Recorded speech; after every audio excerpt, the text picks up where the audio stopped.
Hello, everyone, and welcome to another small screen Star Wars. As always, I'm Julian Mush. I'm joined by Rachel Wilkinson. Hello. And we're going to be talking about Andor Season 2, Episodes 4 through 6, or the second arc or second Andor movie from Season 2. Yeah.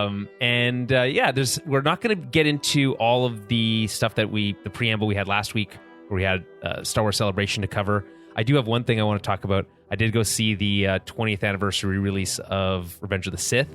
Oh. So I'm not going to obviously we're not going to do a full review of Revenge of the Sith, but I will talk about it. I didn't even realize that, like, in theaters? Yeah, in theaters. Why did I not realize that was a thing that I could go do? Is it still happening? Yeah, I think it is. Oh. I think so. It is the largest, but you have to act soon, I think, if you're going to do it. Yeah, probably. We went last Friday. Nice. Jeremy and I. And it's officially the largest re-release of all time. Like, really? It has made the most amount of money of any theatrical re-release I can see that, though. Like, it's kind of the perfect, it's 20 years old, so the kids will all want to see it, and it's nostalgic for people our age. 100%. Yeah. 100%. Tell you what, that movie is still very good. Yeah. It's still hokey as hell. It's one of my favorites of all of them. It's, I think, my top favorite of all of them. There was a moment, so there's lots of laughing in the theater, like lots of like, wow, that's a really brutal line, and like stuff like that. And then a lot of people like talking along or like repeating the lines as it was happening. Yeah, especially like during the big fight. Yeah. It's like, you were my brother, Anakin. Exactly. There was a lot of that. Yeah. But I forgot about the line where he's like, Anakin, Emperor Palpatine is evil. Yeah. And Anakin's response is, well, from my point of view, the Jedi are evil. And it's like, wow, you're stupid. Yeah. You are truly the dumbest. Yeah. There's also a really funny moment that I managed to crack up the audience by laughing myself, because no one else was laughing at it. But there's this moment where at the very beginning, Padme is like, what if we're on the wrong side? Mm-hmm. And Anakin looks at her and he's like, you sound like a separatist. Yeah. and I couldn't contain it. Like, it just escaped me. Like, I just had to laugh at it. Yeah. And it cracked up a bunch of people. It was really, that one was really funny. But yeah, there's some really great moments in that movie still. The music absolutely rips. Oh, yeah. The thing is, John Williams is working at like the height of his powers in this movie. And the thing that's so cool about it is that they essentially thought that this was like the last connective tissue between the original trilogy, or like the prequel trilogy and the original trilogy. So they were doing all these like musical cues to the original trilogy that, that still work, but then got to be like evolved in, new works like Rebels and Clone Wars and all those things. They got to like use those leitmotifs and stuff that arrived in the prequels and then expanded on, and these kind of like blended over. Kevin Kenner, especially from the Clone Wars stuff, got to use a lot of that stuff. It's really good. There's this one sequence that's like pure cinema. Jeremy was saying how much he liked it after the movie, where Anakin is just learned the truth about the Emperor. Okay. About Palpatine. And it's all this stuff is so funny because it's like, anyone just made one different decision, things would have been different. But like, well, yeah, that's the whole series. Yeah, 100%. That's everything. Yeah. But like, you have Mace Windu being like, wow, you really earned my trust, but you need to hang out here, stay here under no supervision. Mm-hmm. Stay here under no supervision and don't interfere. And so he goes back to his little apartment or whatever, or he's in his room in the temple. Yeah. And the music swells and he's like pacing in his room and he's like, what do I do? What do I do? He's not saying, he's thinking that. Yeah. And he's like staring out into the city, and then Padme's in her like luxury loft and then staring out at the temple, and it's like they're connecting. Right. Yeah. And the music is swelling. It's gorgeous. Everything looks great. The sun is setting. And then of course you get him jumping into his speeder and then going and cutting off Mace Windu's arms. He's too dangerous to be left alive. Yeah. Oh my God. Anyway, yeah, some great moments that I completely forgot about. The movie is imperfect, but most of Star Wars is imperfect, so yeah. I'm okay with it. It's just, it's an absolutely gorgeous movie. The clones look better than ever. Mm-hmm. I just wish we still got CG clones. I remember complaining about this before. I know that this was a sticking point. Clones, they're CG. That's dumb. And it's like, no. They look cool when they're CG. When you put real people in that armor, it looks even worse. Yeah, I know you don't like the way they move they when look it's so real stupid. people. So it's like, they don't move like an animated character, which is a problem because they are all animated. So anyway, that's neither here nor there. That's if you didn't get a chance, I think it's still in theaters for another week. Okay. I also wanted to go see Sinners in IMAX because that was like it's the vampire movie from the guy who did Nope and everything. Oh, yeah. Right. Okay. So that's supposed to be really great. I didn't get a chance to see that on IMAX, and now of course it's out of IMAX because Marvel is Thunderbolts is in IMAX. So womp womp. All right. Anyway, let's get into Andor. Just before we do, a little bit of housekeeping. If you want to find everything that we do over at Tower of Babel, head over to towerofbabel.ca. You can find mostly the last episode we did was our farewell to Jeremy as a part of the film club episode we did for what is that stupid movie called with Keanu Reeves? Anyway. The Devil's Advocate? No, that's a great. You know what? Great poll though. We did reference. The Devil's Advocate. Oh, is it Constantine? Constantine. Yeah. Yes. So we did a deep dive on Constantine. Fun movie. So that's on there. As I mentioned last week, TOB is under reconstruction, so don't mind that. But lots of Star Wars content over there. Have we decided what we're going to do for Tales of the Underworld yet? Or are we going to wait till Andor's over to cover it? I feel like we should. Yeah, I feel like that What's makes the rush? the most sense. I don't think it's like enough of a, not that it's not enough of a drop, but I think it's fine for people to it's like hear our opinions on it. We're already doing a movie a week. What more do people want? Yeah. It'd be too much to try to double it up. Mm-hmm. So, because I'm not willing to do a 5-hour podcast. Yeah, so. What was it the last time that we were trying to do two shows at the same time? I don't know, Bad Batch and something else, maybe? Bad Batch and something else, yeah. Yeah. And I think it might have been Andor, to be honest. Could have been. Bad Batch and Andor season 1, the first couple episodes. So that sucked. Let's not do that again. We're going to wait till after this is done. I will watch it probably. Yeah, plus it's nice to draw out our content a little bit so that we have more weeks of content. Exactly, because Andor is certainly not concerned about that. Yeah. Although, it is nice, again, I think I mentioned this last week, that Tony Gilroy is like, oh, those poor podcasters. Oh, did he actually say that? Yeah, he did. Oh, yeah.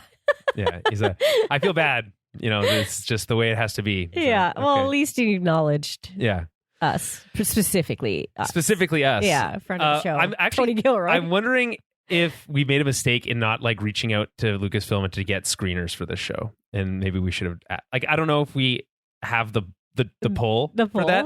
But I mean, why not? If that incel Star Wars theory can get them, then I'm sure we can get right? them.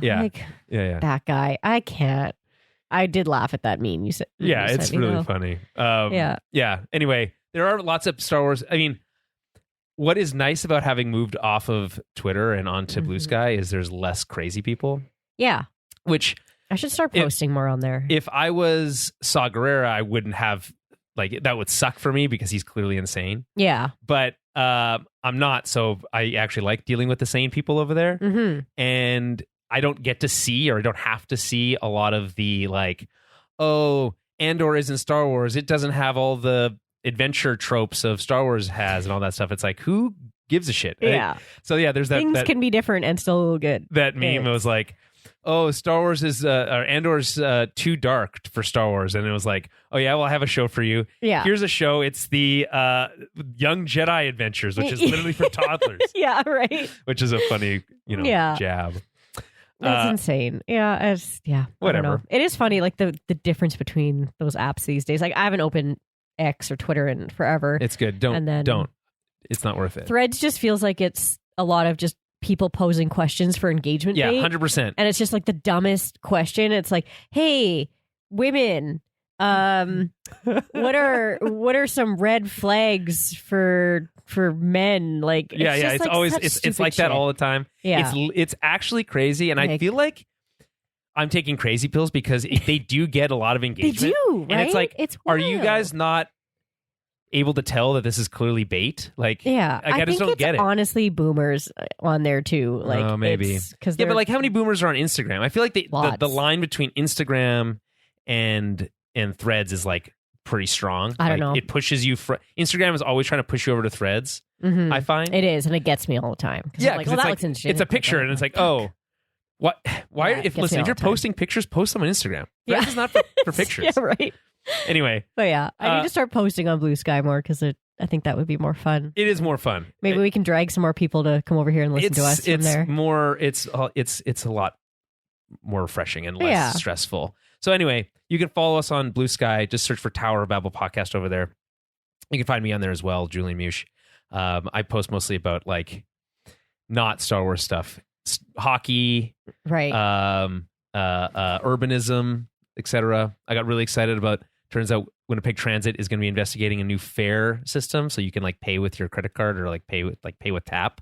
Oh, they can't do that yet? No. Like you can't get on the bus with a debit card? It's going to cost them like $2 million or something like that to implement. How much does it cost to get a fucking square? Like the yeah, I don't think you can just get a square, but I don't think it works that way. Anyway, yes, that is, I think, maybe coming because who's carrying around fucking coins in 2025? Nobody. Yeah. And you don't even know where you could buy a bus ticket? 7-Eleven, but half of them are closed now. Yeah, I was like, I don't know. The grocery store? No, I don't think. University campus? Yeah, was University the last time campus. I bought one. Yeah. Yeah. Good luck. Insane. Anyway, the 21st century. Here we are, podcasting like it's a radio show. And patreon.com/Tower Babblecast help support the show, help keep the lights on, especially as we're covering this show. And also, we should acknowledge, speaking of hockey, the elephant in the room, this is a day late. Yeah. But it's okay. His fault, though. It is my fault. Yeah. But also not really my fault so much as it is hockey's fault because it's the playoffs. It was billed. It was such a late game. I'm not even going to lie to you. Yeah, it started at 8:30. I'm not going to lie to you. It was billed. This is literally word for word what they said this game was billed as. The most important game in franchise history. Oh, true. So, right? So it's like, okay, do I postpone a day or do I watch the most important game in franchise history? So anyway, all good. No one's upset about it. No. Because friend of the show, a longtime supporter, Ray Mills, right? Yeah, was telling us how it's actually great because they didn't get a chance to watch it till yesterday. Yeah, I didn't get a chance to watch Andor until yesterday. So there we go. Just for you, Ray. We were thinking of you. Yeah, and Patreon supporter as well. So, yeah. It also, it's like to be fair, we are competing with people who get screeners for the show, so they can be prepared. So wait, they get to get to watch it before, right? So they can like post stuff way before, and these are professionals; they literally are paid to do this. Well, yeah, it's their job. Hard to compete against that. We're just trying to bring our personal opinions here between buying diapers and yeah, and selling software or whatever it is that we do during the day. So. I do more than buy diapers during the day. I have a job. Yeah. I assume half your job is buying diapers. I don't know. That's what I do when I'm working. I sell beer for a living, actually. Far more Why do you not bring enough beer? Why don't you bring more beer to the show? We should be sponsored by my brewing company. Or at least the beers should be sponsored by them. The beers are always sponsored by when I do bring them. Yeah. That's true. Anyway, yeah, so that was yesterday. Jets won, in case anyone's worried. And so there is another game tomorrow, but this show should post either this evening or tomorrow, being Friday. What is it, May? It's gonna be May. May, yeah. It's May 1st. May 1st. So yeah, I'll hope to post this either Thursday the 1st or Friday the 2nd. So stay tuned for this. We do record this live. It is Thursday. Yeah, I'm gonna try to post it after the show. Oh, I see. Yeah. Okay, I was like, but I might be too tired, so we'll see. It's by the time we're done recording, I am so emotionally exhausted that it's like I just want to go and get high and at this rate, it's going to be 11:30 because we haven't even started yet. Yeah, that's a good point. I'm going to be like Bix, just like downing whatever's coming out of that dropper. Yeah. The equivalent of that in real life, and watching the equivalent of whatever like trashy TV she was watching. Okay. Let's get into this. Okay, 3 episodes. We're going to do a slightly different format. We're going to cover this episode by episode instead of like character. Yeah, because they jump around a lot. It was too convoluted this week, and actually part of my like overall thoughts on this is that the show is getting very complex in a good way. I think as a viewer, it's very fun to like catch those little connections between the different threads from different storylines. Yeah. But it does make it hard to cover because you're dealing with like a lot of different interconnected web of things. So we'll do our best here to like connect the dots as where we can. So season 2, episode 4, Ever Been to Gorman. Season 2, episode 5, I Have Friends Everywhere. Season 2, episode 6, What a Festive Evening. What's your full? Oh, wait, before I should mention, this is last thing. Okay. Last plug. This is related to Revenge of the Sith. There was a new Revenge of the Sith, what's it called? Poster. 20th anniversary poster. If you look behind it, if you're watching this live, Twitch and YouTube, you'll see the Empire Strikes Back 40th anniversary poster that I have behind me. This is from the same collection, same guy, Matt Ferguson, the artist, created it.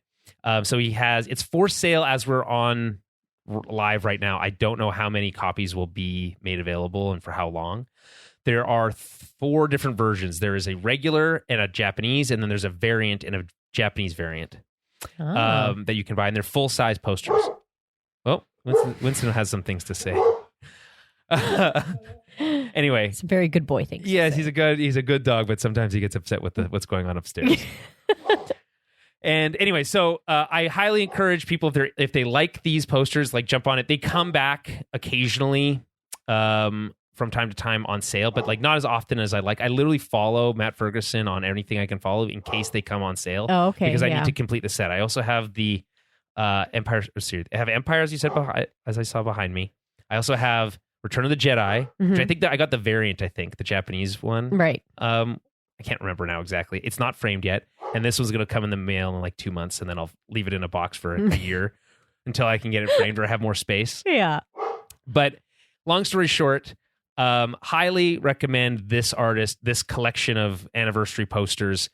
He vows to complete the set, so he has one for episode 4 and 5, episode 1 and 3. Okay, so he 2 and needs 6. 2 and 6 to complete the set. And then obviously maybe the sequel trilogy, but like no one cares about that right now. So, but yeah, I don't know. I don't know when, like they didn't do a re-release for Clone Wars 20th anniversary, Attack of the Clones, 20th anniversary. So I don't know. 25th anniversary, maybe. Or is that already past too? No, I think that would be next but like, and again, same thing for A New Hope. It's like I guess that'll be for the 50th. Could be, yeah. Yeah, we'll see. Either way, recommend. I'll post the link to the store in the show notes. Again, it might. I don't know how long the sale's going on. It might already be sold out. Word of warning. I did get one. So, okay. So as I mentioned, season 2, episode 4 through 6. Here are the log lines for season 2, episode 4. It's Cassian and Bix adjust to a Luthen safe house. All eyes are on Gorman. Wilmon visits Saw Gerrera. Season 2, episode 5. Cassian on Gorman, Cyril on Coruscant. This is just getting lazier and lazier. Bix failing, Wilmon trapped, and Clea has a serious problem. Yeah. And then season 2, episode 6, Vel and Cinta to Gorman, Cassian home to Bix, an argument, a heist, a party, everything at Rick's. Winnie, it's okay, buddy. It's all right. Okay. So let's start with our overall thoughts. I was going to ask you what your thoughts were. Where are you? I really liked this arc. It was so fun. I loved the like character play of Cassian, of him getting to like, play this fancy man character. I loved getting to see Valerian Sky. Yeah, I know, right? I loved getting to see the soft moments between him and Bix, and I also like to see Bix's kind of turnaround, right? Like her kind of getting a little bit of that like redemption was really nice. She gets at the very end, but like I know most of the episode, she's a wreck. Yeah, but I mean, like it makes sense, right? Like we are seeing her like character development. Like it is a slow build of her like being traumatized multiple times and then kind of getting out of that. Yeah, it's just it's so fun getting to see these like little sparks of rebellion and then the other areas of the rebellion that are getting kind of insane, like the Saw side of things. Oh yeah, Saw is like literally insane. He's nuts. And we've always known he's been nuts. As he says in this episode, rebellion is not for the sane. Yeah.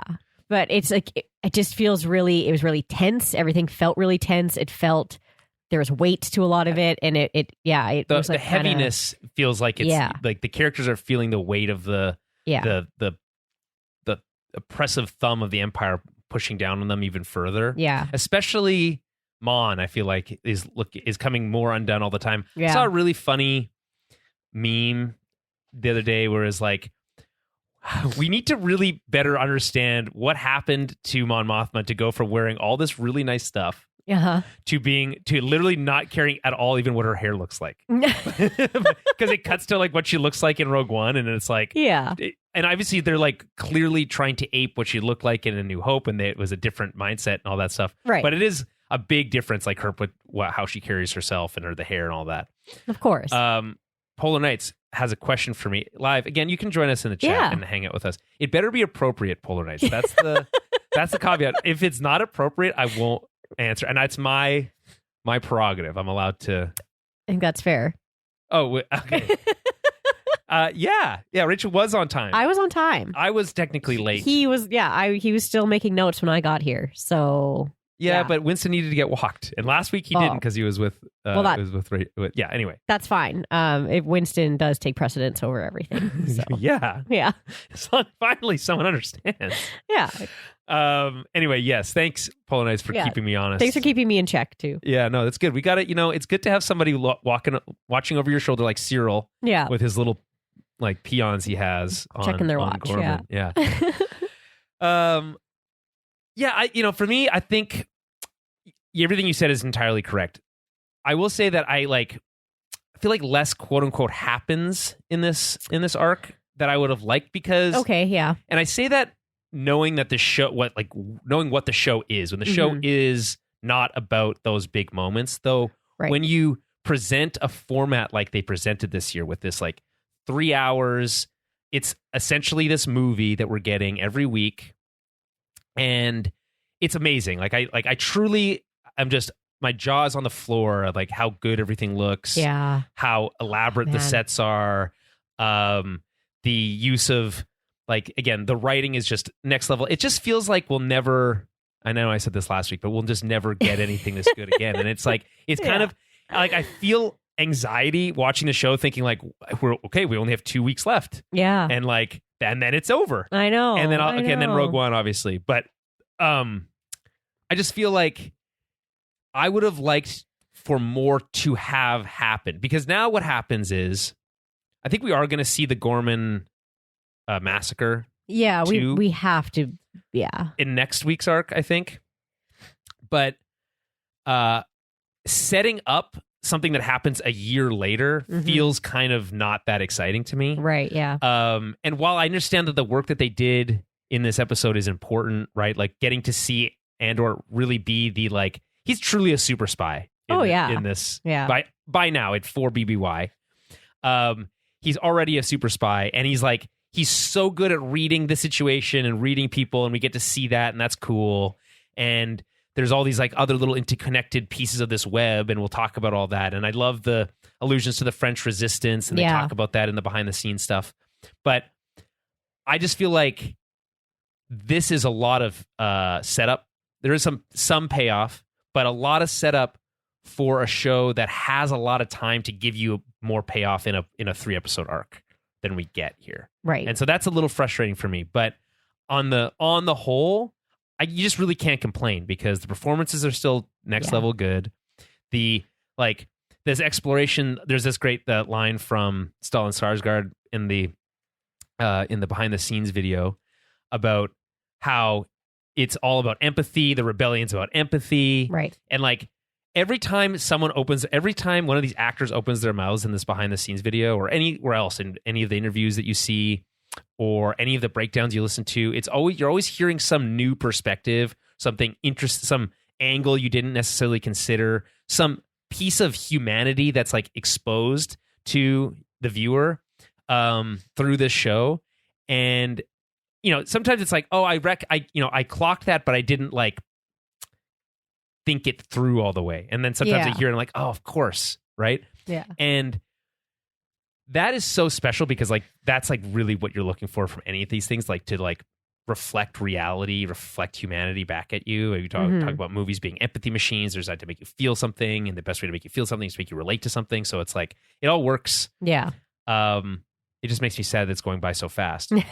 Yeah. On the French resistance stuff, because we get introduced to Gorman for the first time, and I love what they built this whole square. It's practical, the biggest set you've ever. It's crazy. They built a massive set for the wedding last week on Chandrila, and then they built another massive set for. I guess it sounds like they'll be coming back here more than just that one time or this one time. So yeah, that's good at least.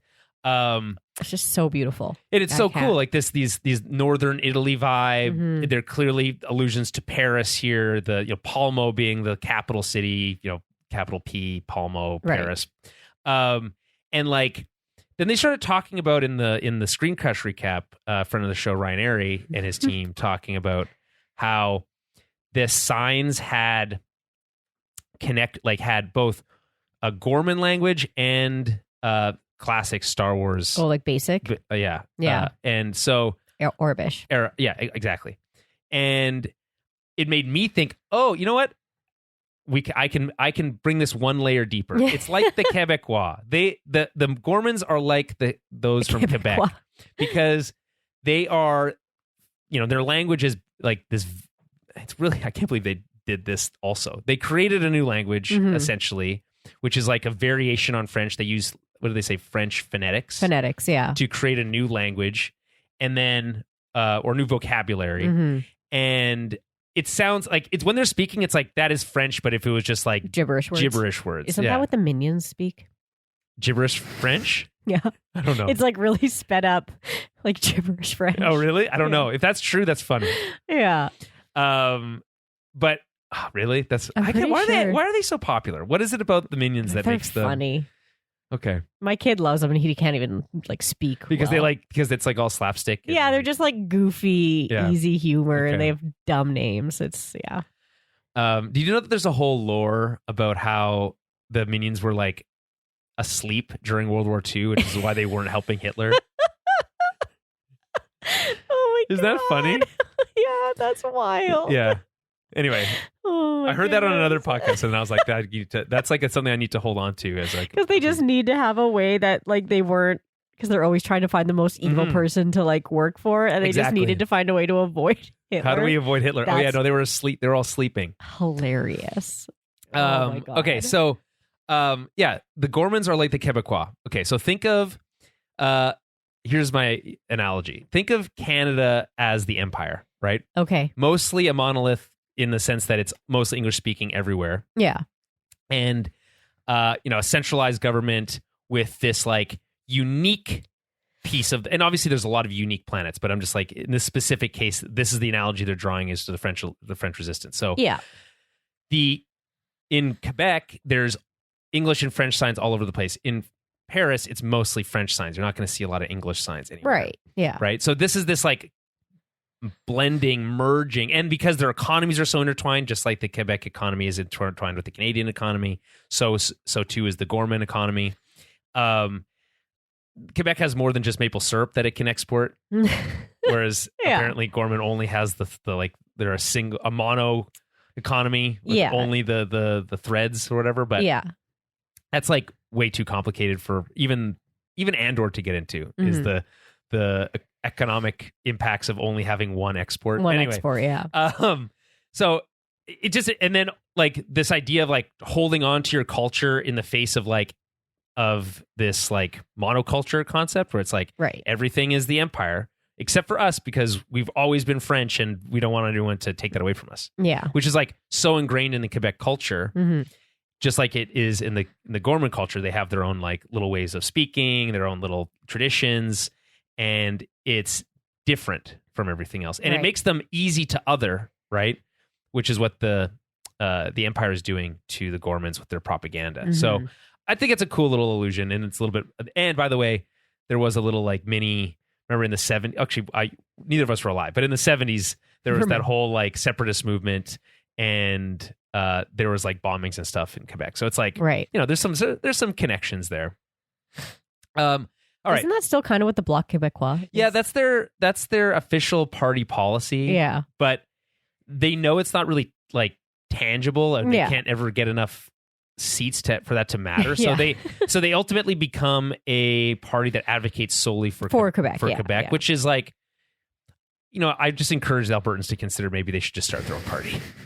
Like if that's really how they feel, like, okay, you don't have to, you just, whatever. Yeah. Now they want to leave. Good luck with that. Yeah, good luck with that. So apologies to any separatist Albertans out there or Westerners out there, but please don't include Manitoba in your stupid plans. We don't want any part of it. Okay, so let's get into it. So again, this is 4 BBY.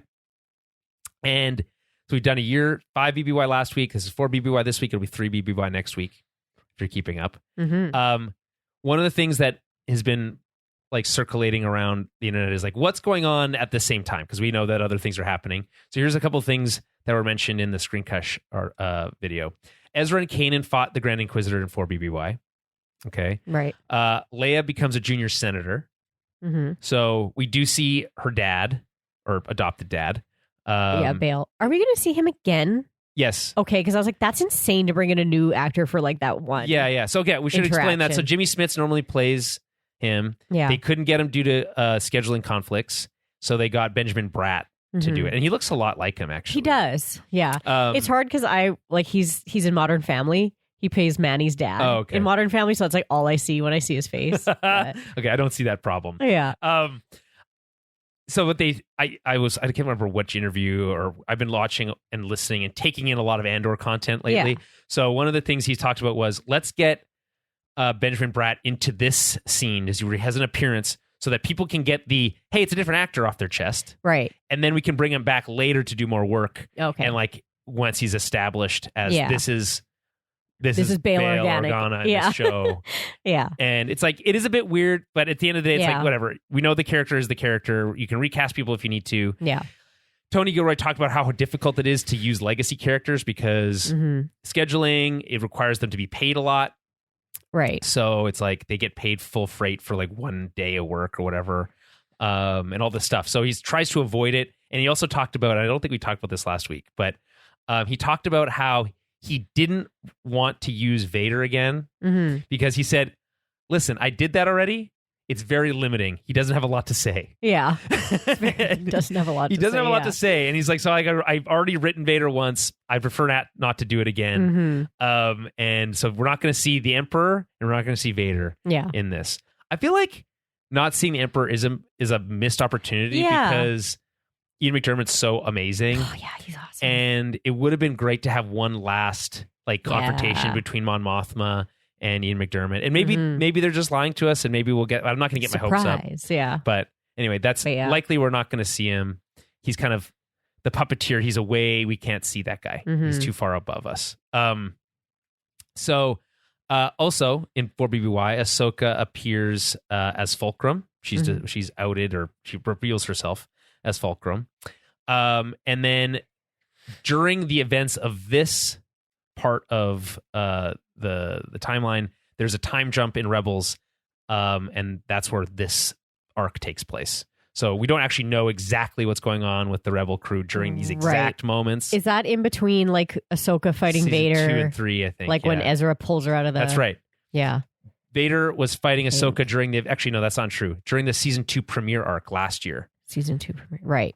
So last week's arc in 5 BBY is when Ahsoka fights Vader. Right.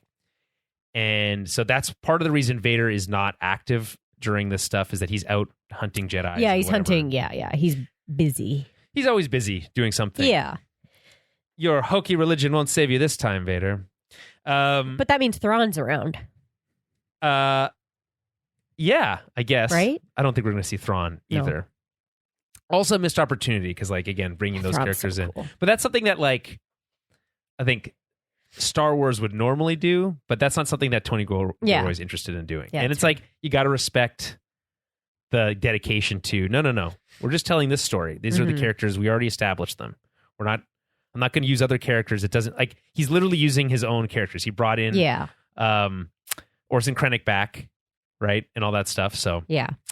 All right. So episode 4. Ever been to Gorman? Cassian and Bix are now living at one of Luthen's safe houses on Coruscant. Their relationship has grown a lot closer. There's this great moment where she says she regrets moments that they weren't together, which is a nice thing to say. But she does it when she's like having a little like angry moment, so it kind of like loses a little bit of its like its touching level. Bix is still struggling with PTSD pretty bad. Worse now because she's sleepwalking.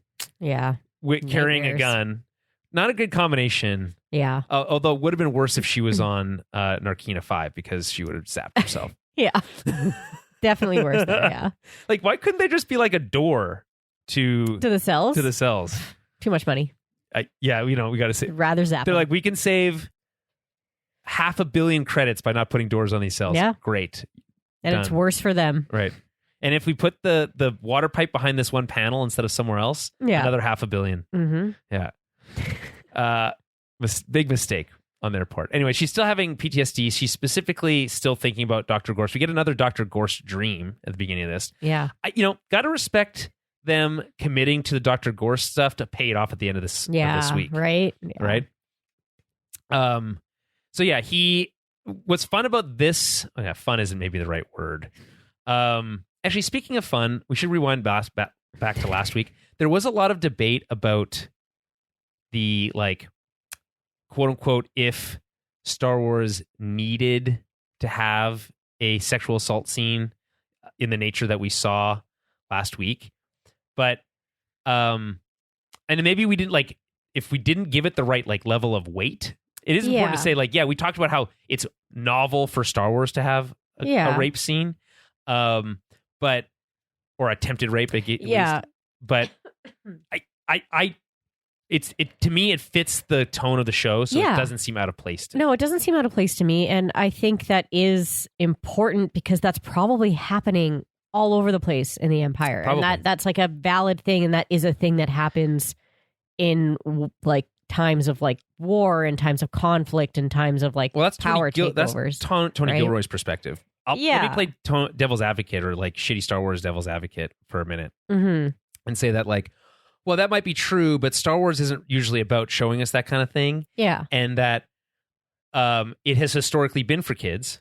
This show is not for kids, though. Andor is not for kids. So I guess the argument would be like, it's just weird to take this world that we've established for children, quote unquote. I mean, and that is weird because it's like, it's wars is in the title of it. Yeah, it's about war and like Anakin kills kids in one of the movies. I mean, but we don't see it.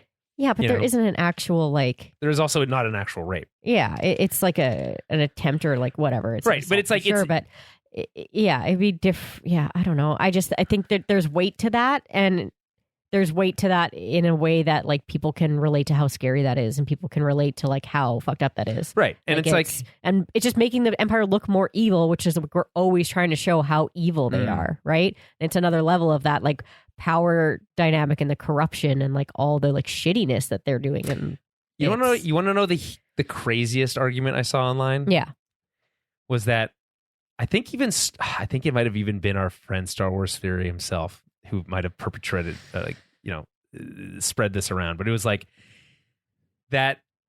It's so I can't even say it out loud. It's so stupid. The argument was basically, oh well, if Imperial leadership was aware, they would never condone that behavior. Like as if that would excuse, like it's like, oh, well, the Empire is bad, but it's not that bad because Vader would never excuse that behavior or whatever. They wouldn't care. They wouldn't care. They would not care. They do not care because, again, we talk about the shows about humanity. They don't care about humanity. They don't care. They will murder children and it massacres an entire planet. So like they vaporized a whole planet, and you think they're not like that's something that they'll be like, oh, like don't do that though. Like I'm just gonna blow up this entire civilization and planet. See you later, right, Alderaan. But that's coming from the highest levels. What he's saying is, I guess what they're arguing is that like if Tarkin was like, hey, my soldier under my command did this bad thing, maybe they would be court-martialed. But it's like, I don't know. Like, is that even like, why even bring that up? Like, why is that even a relevant thing to mention? I think it's crazy to say that it is for the crazy. record.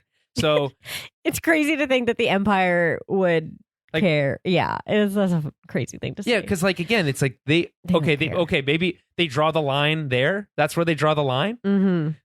The murdering and the pillaging is fine. But that one next level, that's too much. Come on, it's ridiculous. Anyway, I think the lesson from last week is that this show is not for kids. Yeah, and that's okay. Yeah.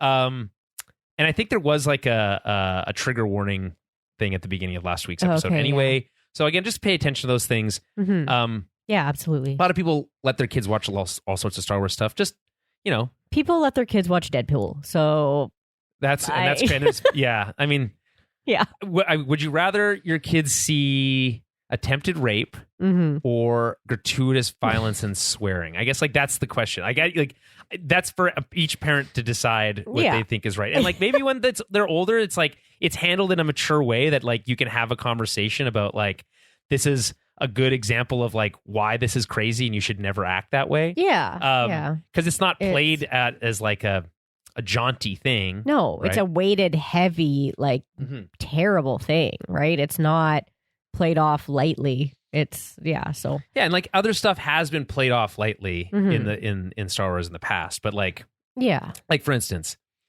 Anakin murdering just the women, but the children too. And obviously that's not a joke. They're not like playing that as a joke, but like that's much more serious than like those movies. Like they just certainly Padme is not willing to engage with any of that conversation. Yeah. So anyway, that's all to say that there was a discourse about that. We should wanted to mention it.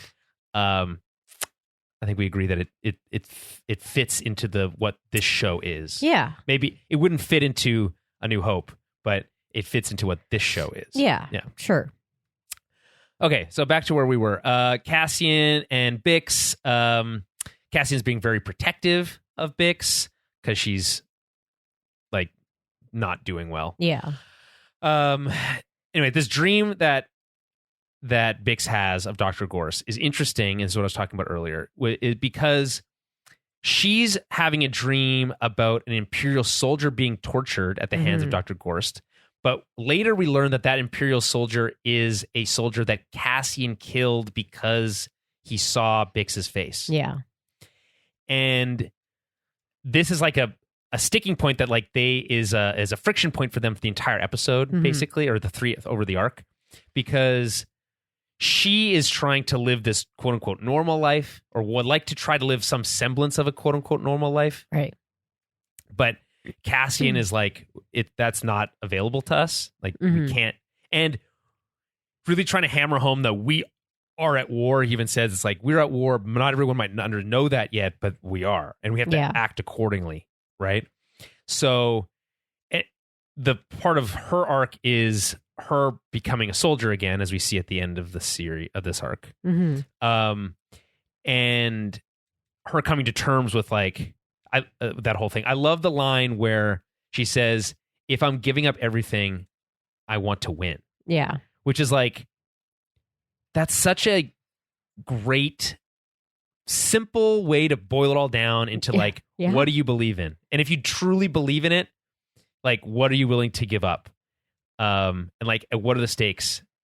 And, you get like a microcosm of this, I think, in like when you're engaged in politics, but this is life or death, right? So she understands it's like, if they don't win, her life is over anyway. Yeah. Right. I don't know. It's interesting. It's really great. Any thoughts on Bix and Cassian?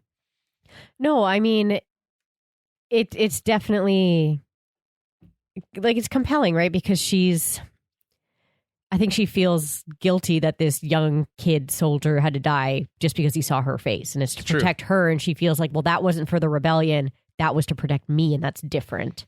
So, but he's saying it's not different. He's saying it's not. He's like, no, it's the same. Right. But I think because we're both soldiers of the rebellion, and risking you is risking the rebellion. Yeah, so therefore, I mean, it's a bit of a like circular argument, but it's not necessarily wrong. No, it's just like it is convenient, but that doesn't mean it's wrong.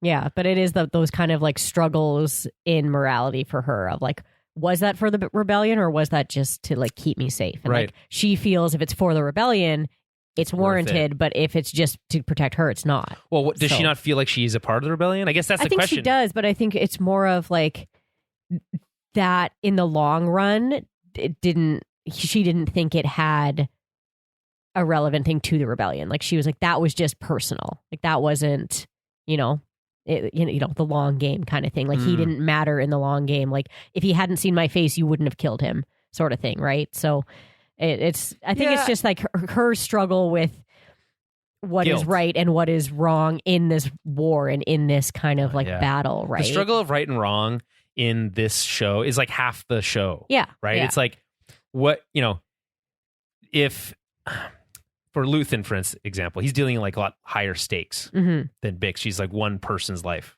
Yeah. Is that worth it? Is my life worth more than this person's life? Mm-hmm. Whereas like Luthen is like, is the rebellion worth more than Gorman? Right. And the answer to him is yeah. Mm-hmm. There's like that equation, all like X is never greater than the rebellion. Yeah. Right. Yeah. So even his own life. Yeah. Right. And so I think like, and again, this is like a core concept of the show, but everyone has their own rebellion. Mm-hmm. Right. And so for Bix, she's been abused. She has been a victim of violence by the Empire. It's directly affected her life. And even in spite of that, she still questions whether or not it's right or wrong to inflict violence against the state. Even that's okay. It's one soldier. Yeah. But is he not working? Is he not an imperial? Like, you know what I mean? Like, and again, that's a question that every rebel would have to ask themselves, right? Where's the line? Where's the line? Yeah. And I think they all have obviously different opinions of that to a point. And that's, where a lot of that probably conflict does happen, right? Like Saw's line is nowhere to be seen. There's no law. There's no line. And we see him and we're like, whoa, he needs to like take several steps back. Mon Mothma also had like a crisis of conscience, right? Where, how nice for you, last week's line, which is amazing. Yeah. Of like, she's willing to like fight in the Senate, but maybe that's ineffective. And like, as you're doing that, how many people are being killed? Right. So like, are you responsible for those lives? I don't know. Right. As I asked last week and may one day come back to bite me, would you throw a pipe bomb? It's like, that's the, like, you know what I mean? Like that's the. Depends. Right. It really, of course it depends. Probably not, but yeah. Would you transport the pipe bomb so someone else could throw it? Would you feel just as guilty? Maybe. Right. See, that's like. Again, like it's what are the stakes? Like I would definitely throw a pipe bomb to save my kid, but I wouldn't throw a pipe bomb just to start a riot. well, I don't think that was what Roman was doing. No. To be clear, he wasn't just starting a riot. He was, he was getting revenge, but it was getting whatever. Yeah, anyway, yeah. It's a complex question. So anyway, Andor doesn't want to take Bix on any missions right now. She's being very protective. Meanwhile, with Senator Mon Mothma, what did I say? Call her Monma? Monma? That's never mind. With Senator Mothma, she's working the Senate. I love this. Loved this sequence. This like intercutting of her trying to like work with the senators. Yeah. Trying to gin up support for a bill to help the Gorman, but in this, she's trying to like repeal the PORD, the Public Order Resentencing Directive, which we saw in season 1, which is what sentenced like a minor offense to 6 years in prison. Yeah, yeah. Right. How Cassian ended up. Yeah, at Marquina 5. Yeah. And I love how they're like referencing and questioning the crime stats that they're being provided by the Empire. It's like, we can't trust any of this data, and even if you can trust it, it's painting a picture that like doesn't line up. Yeah. Right. So, and it like, I like how that also, speaking of that connected web ties in with the like ISB, everything the ISB is doing. Right. Right. So it's like everything kind of touches everything else. So we also see some of the anti-Gorman propaganda starting to take effect, which is also fun. And then she even meets with the senator of Gorman, and even he is reluctant to support her because it would draw even more attention to him. Right. And they feel like they can't afford that. Right. So there's this culture of fear that even within the Senate that that is being created. We're seeing, I mean, episode 4 starts with that great line about how the Emperor has dissolved the Senate. Yeah.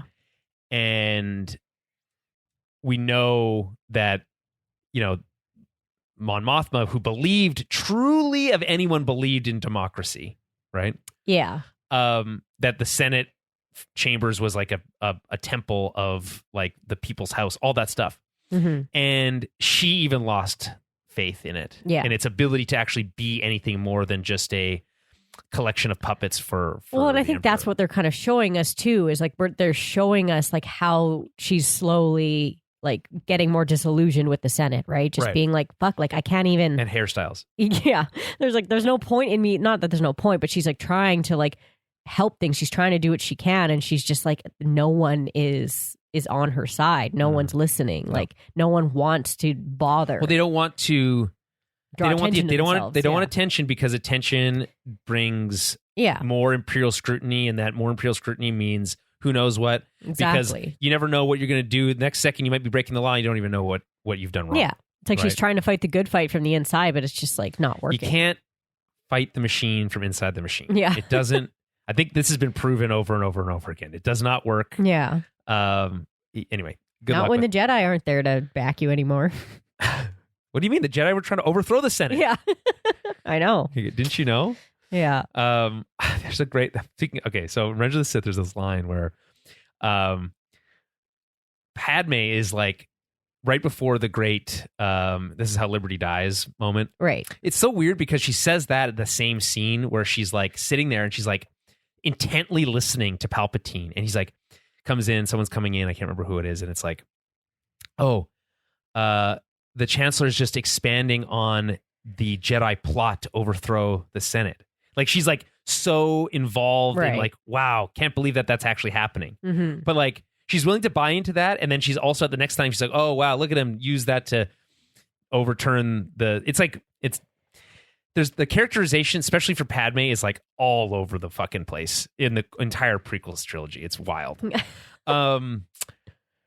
Anyway, over on Gorman, we catch up with Cyril, who's working at the Bureau of Standards field office Mm-hmm. on the planet. He's actually secretly working undercover for the ISB, but I did like how it's not entirely clear that that's what's happening Right. Yeah. at first, and he does actually do a pretty good job of kind of like blending in and like coming across as like sympathetic Yeah, he to does. the Gormans. Yeah. He's like it's like actually when he wants to be a decent boss, even if he's just acting at it, he can actually be not Yeah. bad at it. Yeah. Anyway, so his mom. Oh God, his mom is so funny. His mom sees him as like sees this as a demotion. This is where we see the propaganda coming into effect. Yeah. But again, we learn pretty quickly that he is actually basically putting on a front to like attract the attention of the Gorman. Yeah. Rebels. The rebels. Yeah. He knows they're listening. Like. Yeah, exactly. So pretty fun, kind of like what's it called? Like you got like spy versus spy stuff going on here. Yeah. Yes. Right? Yes. And so you've got the ISB listening while the rebels listen, and Yeah. then also you have the rebels listening to the ISB listening. So it's like this Mhm. whole like Ouroboros situation going on of false narratives and false information, and like you can't trust anybody. Yeah. It creates a lot of like uncertainty, which is fun for the Mhm. show. You should announce that there was a new dog alien species present A in the new show. one? Yeah. A full-size dog wasn't like one of the ones we saw in Ferrix or anything we've seen Right. before. So that's cool. And unfortunately, no B2 appearance. No. And I'm starting to worry we may never see him again. Yeah. I don't know. Any thoughts on Cyril or any of the stuff that we talked about with Senator Mothma? No, I don't think so. I did. Yeah, I did. Like I said, or like you said, I did like watching Cyril do his little dance, right? Like, it's like he's pretty competent here and he's not being like super crazy cop mode, right? Like we've kind of seen him doing in the past. Like this feels like he's kind of in He his can't element. afford to be. He has Yeah. to like tamper but down. it very much does feel like he's in his element, and yeah, it's interesting too. Like, of course, his mom would fall for like the Gorman 100%. propaganda. Like, it's like They've she's always just, like, been the too worst. good for us. It's like, what do you mean? Yeah. You've never thought that before.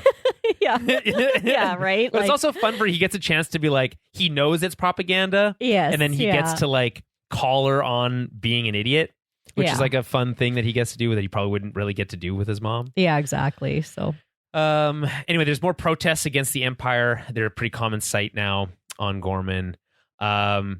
Cyril has a clandestine call with Dedra where he has to sneak back into his office at night. And this is where we get a scene of the Imperials watching a pod race. yeah, So we got pod racing here, which is fucking awesome. yeah, it's so good. So cool. Anyway, he basically tells Dedra that the Gorman front has finally reached out to him. Mm-hmm. So he gets like a message to go to attend a town hall, and where they kind of connect with him there. Mm-hmm. Coruscant, Dedra, her assistant, so at the ISB, her assistant's been promoted. So it's been a year since last time we saw him, and he is a full-time lieutenant. He's actually the same rank as Dedra now, as lieutenant, and has been given the Axis assignment. Despite Dedra kind of like pining for her old desk, she like really wants, she still wants to like clear her name on that one. Lonnie is still working undercover, and he's kind of, I feel like he's kind of stiffened up his upper lip a little bit. Like, get over yourself, Lonnie. This is important. So, because like imagine if you lose Lonnie, if you're Luthen, like Lonnie's the most important asset they have. Oh yeah, and like he's like feeding them all the information. They would be completely in the dark. Yeah, him. yeah, and or not maybe completely, but like probably very in the dark. And like like Lonnie's in the inner circle at this point. Exactly, it's wild. You're not going to get better intel than this. And in fact, them giving up Gorst might be something that like outs Lonnie. So we got to keep an eye on that. Yeah, that's true. That could come back to him. Or come back to what's the guy? It's his assistant. Dedra's assistant's name. Hurt. Yeah. Hirt. Yeah. It could come back to him. Maybe he uses him as a fall man. Anyway, there's a lot of these possibilities. Like anyone could be like sacrificed basically at this point. Right. Yeah. Anyway, I love the scene with Lonnie in their little ISB conference room. And they're basically saying how they've got all these people in custody, but they don't have any real information to work off of. And he's like, we're arresting too many people. Yeah. We can't process all these people. It's too much information, and we're getting like information overload. We can't see the forest through the trees. And Partagaz is a great character because he's a real piece of shit, but he's like a really competent piece of shit. Yeah. And he's really smart. So watching him being like, you know what? That's actually a great point. Yeah, and like not doing like the typical Imperial thing where it's just like, do your fucking job. Right. Exactly. Like usually they would just like, Vader would just choke Lonnie out and kill him and be like, well, somebody else do that job then if it's too much for you. Right, the guy standing behind you. You're now in charge. But Partagaz is actually like, this is what this is for. You're supposed to like tell me what's wrong and not be scared to tell me what isn't working. Right. So yeah, because a well-functioning organization has transparency and is willing to hear varying arguments, whereas the Empire is not that type of organization. No, and they're not well run. Usually not, but it does feel like the ISB is like the exception of the rule. Functions a little bit better. Yeah. Right? So, and that's why they wear white, because they want to feel like they're better than everyone. Yeah. So Lonnie points out that they can't handle all this, and then we get a reference to Palpatine. Partagaz is going to meet with the Emperor, and they're going to talk about. I love how he brings up the problem as we're arresting too many people, and the solution isn't arrest less people. It's how do we find a way to process more people more quickly? Yeah. Yeah, it's like, it's taking too long. Like, there's too many of them. It's like, oh, well, I guess we need to hire more people for processing. Exactly. So it's, and then we get obviously the Lonnie is working undercover at the ISB, kind of mirroring what's going on in Gorman. So that's a fun little thing there too. And then again, of course, Lonnie, being the spy that he is, leverages that little win he gets to like probe information from Hirt. Right. From Lieutenant Hirt. Yeah. So Luthen, meanwhile, learns from Lonnie that Dedra is assigned to Gorman. I assume he learns this from Hirt. And this incites him to task Andor with getting a better sense of what's going on Gorman. It's like, okay, the ISB is like focusing in on them. Why? Mm-hmm. We need to learn what the heck's going on. Yeah. And so there's a reference to Luthen's never met any of the Gorman Front. There was a time when a rebel pilot landed on Gorman, and he tried to help. But they've only communicated over radio. Right. It's also a cool touch that the way that he reaches out to connect with Andor is like a flashing light on the top of a building. Like it's like no one. How would anyone ever connect that? You would know. It's completely, it's like a bat signal, but less obvious. Yeah, it's a perfect like spycraft situation. Yeah, that's cool. So, and then we jump over to Dakar. Actually, before any thoughts on Luthen or anything else going on in Coruscant with the ISB? No, I don't think so. Yeah. Okay. Keep up the pace then. Mm-hmm. We go over to Dakar, and you might recognize this planet as being the same planet as the Resistance base in Force Awakens, and is destroyed at the very beginning of The Last Jedi. It's the base they're packing up at the beginning of Last Jedi when Leia's real world daughter, playing a character in that movie, with her little mini buns. Oh, okay. She's like, she gives that great punch it line when she gives when they're like taking off from the base. As it's being like, as the Imperials like pop in over, that bombing scene. Say what you will about gravity and yada yada yada, whatever. That bombing sequence at the beginning of Last Jedi is thrilling. Mm-hmm. And it starts right with that punch it moment from Leia's daughter. It's not actually Leia's daughter. Anyway, you know what I mean. Yeah. She's got a cool name. I can't remember what it is off the top of my head. Anywho, it's just a cool connection to like the sequels and ties all those things together. They're at the same base. It's grassy hills, whatever. Mm-hmm. And this is where Saw and his partisans are hanging out, doing their work. We get to see two tubes as per usual. We always get to see two tubes whenever we're about to get introduced to Saw. Two tubes has to make the introduction. Mm-hmm. We've been starting to call my kid Two Tubes because he had to get tubes put in his ears. Oh, that's funny. Oh, poor Tubes. Yeah, Two Tubes. Yeah. So that's really funny. So what we find out is, because we're like, hey, where's Wilmon? He's not living with the other two. Right. He's on his own mission, and he is providing a like fuel line tap technology to steal rhydonium from a fuel pipeline on some Imperial owned planet. Base, yeah. So really cool stuff. Hard to parse. I feel like it took me a while. I had to read some stuff. I was like, what the fuck is he talking about half the time? Adam said the same thing to me. He's like, what does that do? And he's like, what is that thing? And I was like, I think it's like a way, because I had to think about what rhydonium was and look it up also. I'm like, oh, okay. I'm like, they're trying to like steal fuel. So it's like, there's a certain system of tubes. So it's like cracking a safe, right? Yeah, and there's like a certain way to do it. And if you fuck it up, it explodes because it's fuel. And there's like 8 different types of... there's a bunch of different types of like whatever, like contraptions that the fuel can be in and the systems that it's on, I guess. So they have to have these like certain ways to like crack into it. Right.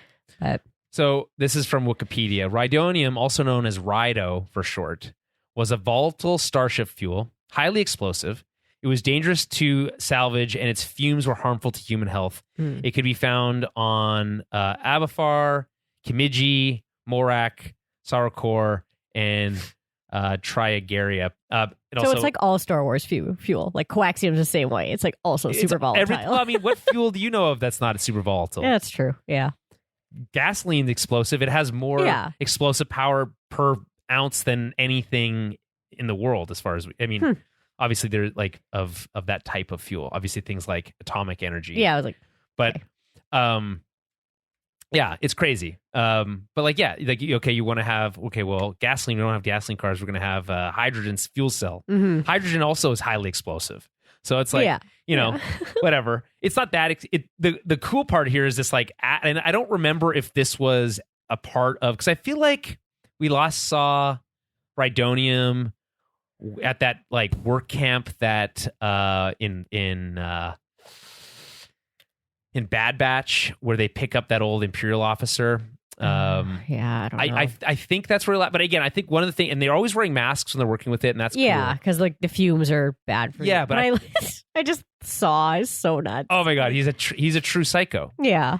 Yeah, because like, and also maybe it's the Rhydonium that's fucked him up. You know, I think a lot of things have fucked him up, but that definitely doesn't help when you're basically huffing gas. Yeah. But like, you ever get a good whiff of gas and you're like, it doesn't smell that bad. Yeah. You know, like, or like when you smell bad. like a permanent marker or something, you're like, huh. Yeah. You know, like one of those. It's like, or when it you actually do whip it. It is bad for you, but like your brain is like has like these receptors that are like triggered. It's like, oh, that's a nice smell, even though you know that it's bad. It's like your brain is like, no, it's good, and you're like, no, it's not. Mm-hmm. But your brain's like, oh, you sure? Yeah. So like, I think that's kind of what's going on here. Mm-hmm. It's like antifreeze being sweet. It makes no sense. Is it sweet? Yeah, that's why it's really bad because dogs will drink it. Winston, don't eat antifreeze. He's ripped apart his toy, so there's that. Okay, so Wilmon is upset because he's like, okay, I've delivered this stuff to you. My job here is done.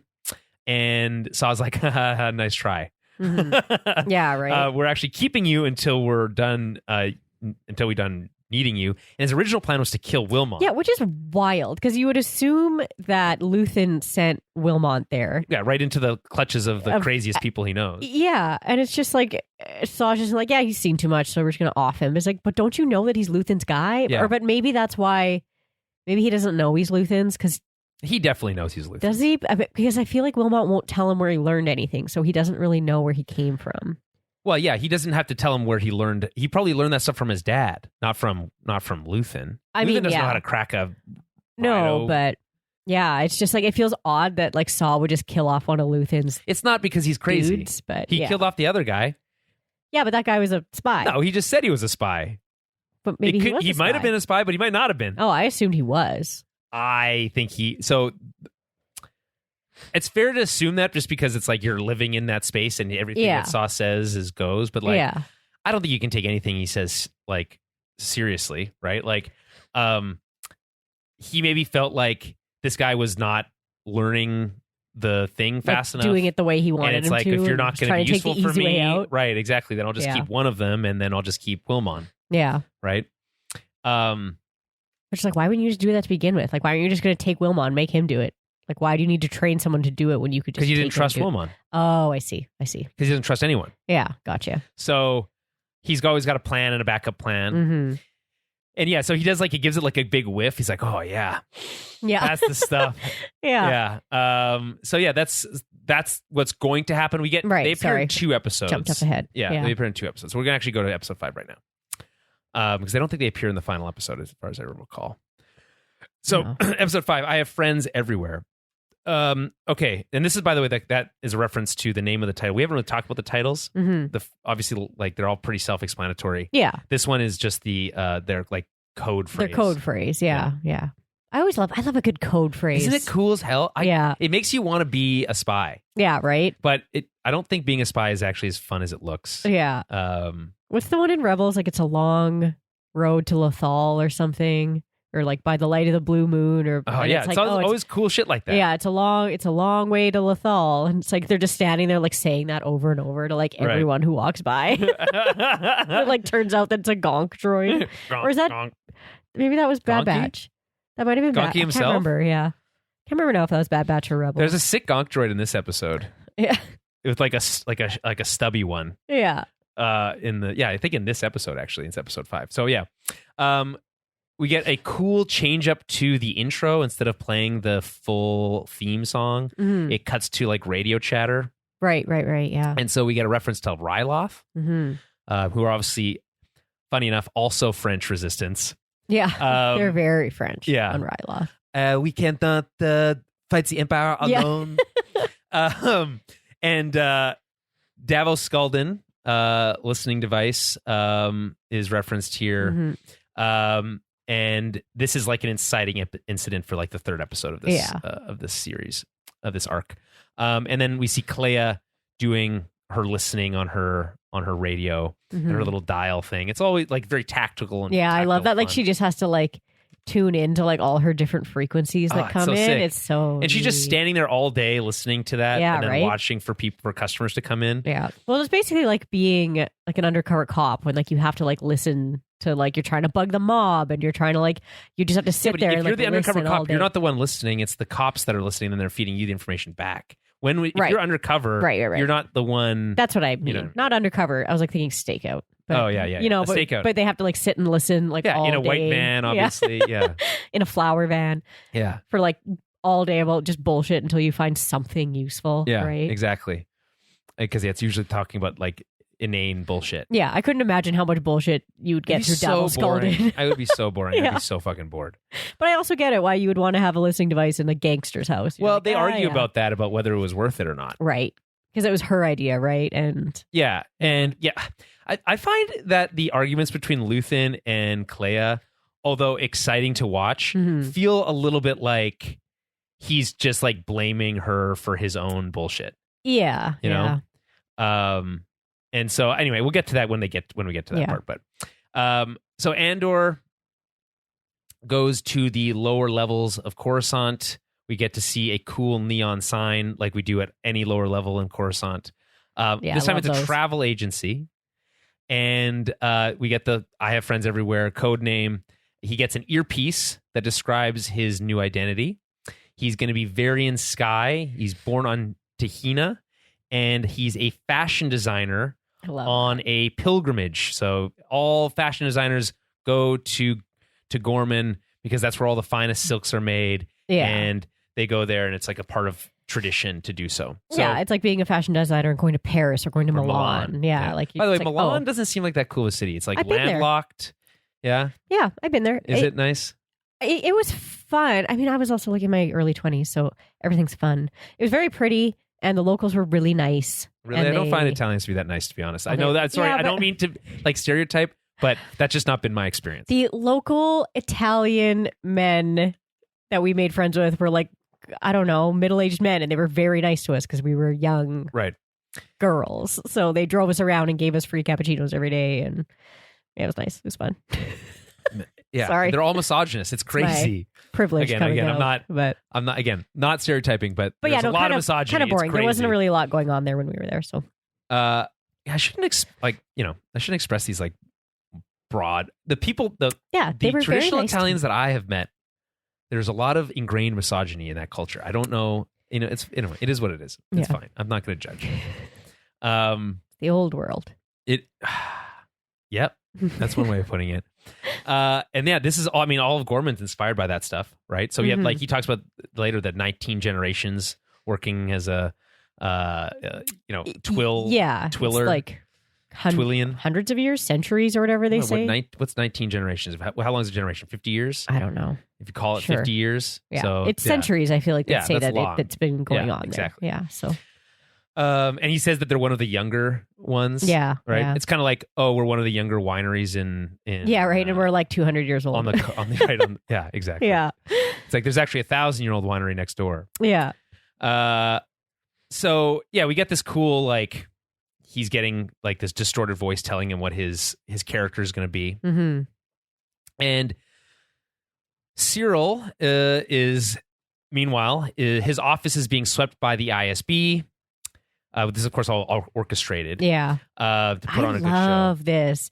I love this. I love. Yeah. It's so good because it's like he makes such a good point. Yeah, we're Yeah. bugging our own office. Yeah, right. Like, and yeah. it's like they're putting up this whole facade about like, oh, like he was tossed aside by the ISB, so he's going to be like the way that the like Mhm. underground people think, they're going to think he's particularly like shunned by them. So like, yeah, he's the perfect guy, right? Because he's just like extra pissed that they're still like up at his business, and yeah, But yeah, it's he- good. He puts on a great show. Yeah, he really does. Like he really seems like He's a he natural. hates the ISB, but maybe Right. he does kind of. Well, I don't He just think wants so. to be one of them so Remember? badly. Yeah, exactly. It's no, I don't. I think it is truly all an act. Yeah. But I think the thing is that like without Dedra, he could easily be radicalized to be a rebel. I think because if people were giving him like, hey, you're good at this, you can Yeah. like, yada yada yada. I mean, yes, he's very much like by the book, ingrained in the imperial culture and all that stuff. So it would be hard to break those people. He's pretty indoctrinated. Yeah. But because, Adam and I were having this conversation. He's like, do you think it would even be possible to see like a turn in Cyril?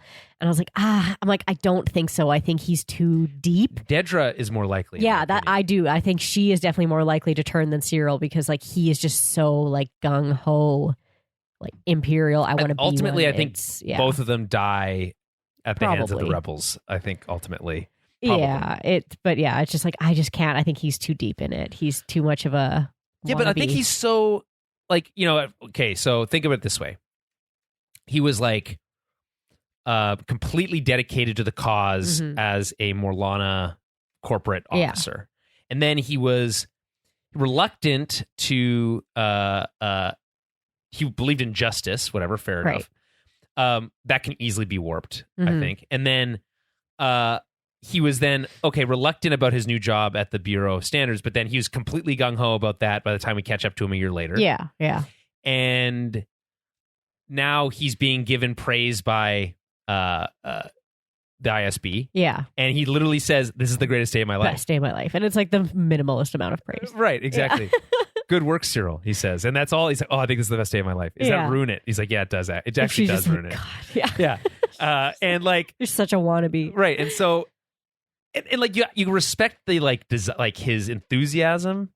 But it's like, you could easily see if someone could identify as a figure of authority over him, that person could easily dictate Cyril's direction. Yeah. As Dedra already is. True. I just feel like he's such a bootlicker that he is 100%. 100%. He is truly, hey, can I spit on it and lick it again, sir? Yeah.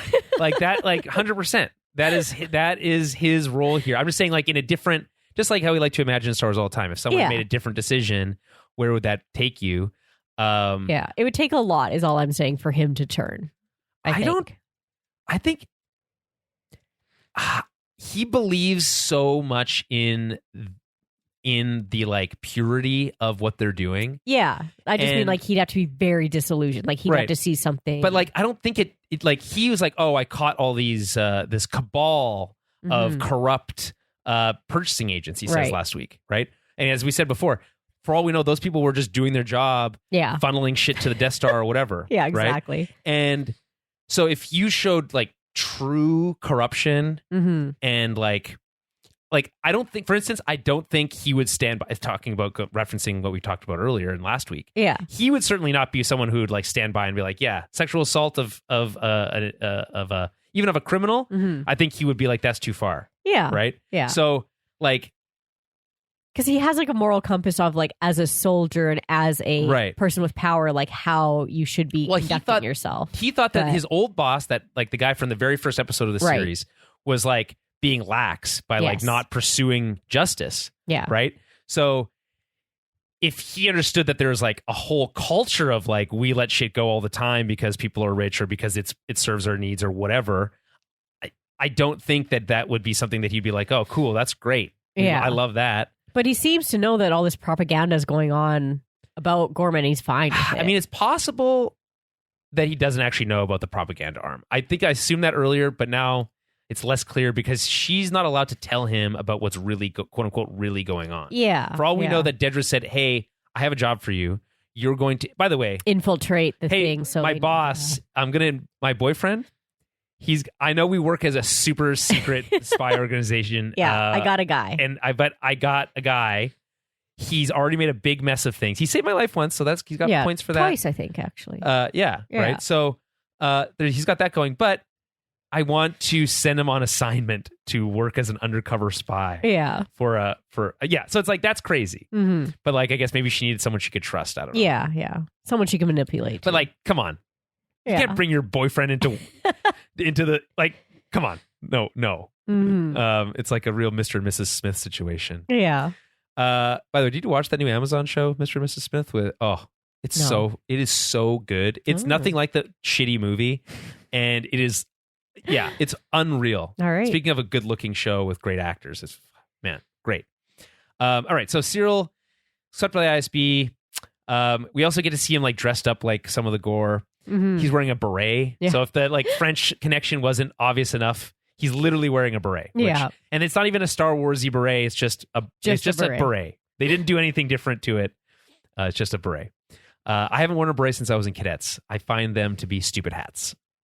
Because they're just dumb. It's like they don't really protect your head in any way. Yeah, they don't really do anything. They don't really do anything, No. and like you can wear them in all these different ways, but often it's like you're supposed to wear them flat and like it's like. Pfft. But then they're just dumb. They look stupid to me. I don't listen. I get it's French, whatever, but it's dumb. They're dumb hats. They're up there with the dumb rebel helmets that like stick all the way back to the like 3 feet off. The back of their like head. the super. Yeah. Dumb. Those are dumb too. The sperm helmets. Yeah. Is that what you call them? They look like sperms. Yeah, that's true. Yeah. Okay. So we learn more about what's going on here. So, Cyril goes to the town hall. This is a great sequence, by the way. I love you get to hear finally this Gorman language, this like French variant. Yeah. Really fun to listen to them because they hired French actors, so that it sounds very like authentic. It does. Yeah. It's very like Viva la Revolution. Yeah, exactly. Like but like Revolution. underground and it's like the way 100%. they clap, like where they they tap their chest. Chest or their heart. All the like world building culture stuff is great, and like the swear motion they do where they grab their arm. Yeah, it's like a salute, but like it's it cool. does look like they're just right, they have also the like we'll see you again, like the show open, your heart thing, which is cool. Yeah, it's very cool. Yeah, so like all that stuff is great. I love the world building. Anyway, they go to this big town hall. So we find out that like one of the main characters here, what's his name? Like Rylax or something like that. I don't know. Rylands, and he's like the leader of this Gorman front, but he's also like a politician and businessman. And they're talking about how the Empire's building a quote unquote annex over the square, where they have the monument to the original Gorman massacre. Mm-hmm. And they are pissed about that because they said they wouldn't do that. The Empire promised they wouldn't do that, and they're breaking their promise. Mm-hmm. And they're like, what's this big building? And they keep saying they would keep not telling them what's going on. Right. And so everyone's like, we believe it's an armory. And they're like, we can't jump to conclusions. We can't jump to conclusions. And I love how Andor later is like, what's the point of this? We're going to, prove something that everyone knows is true already? What's the point? Yeah, exactly. And so they're basically talking amongst themselves as civilians. What's interesting about this so far is that because of the way the Empire is handling this, it's kind of hands off compared to like when the Empire decided they wanted to be in Ferrix, they took over everything. Here, it's still like you don't see stormtroopers anywhere. Right. There's no Imperial like officers, quote unquote. Yeah, there's spies there, but Imperial officers at this town hall. Right. So they're able to talk amongst themselves in a relatively safe space. Yeah. Which is very different from what we see in other Imperial controlled things where this would not be happening out in the open as much. No. You know? And again, I don't know how that. I'm not a historian. I don't know how that connects to necessarily like how the Nazis controlled France when they were occupied and like how much explicit control they had and like how much people were able to like pretend at playing at resistance versus the actual resistance and stuff like that. So either way, I think if from the Empire's perspective, you want to give them the freedom to hang themselves, right? Give them the rope. That's the whole point. Is like they're like, oh yeah, we want them to like start their own little rebellion here. Like, but if that wasn't the plan, how do you think they'd be acting? They'd be cracking down. Oh, they'd be absolutely. They'd be curfews. There'd be no protests, all that kind of thing. Right, no large crowds. Like it would all be those regular things that oppressive governments do. Anyway, there's a bunch of arguing.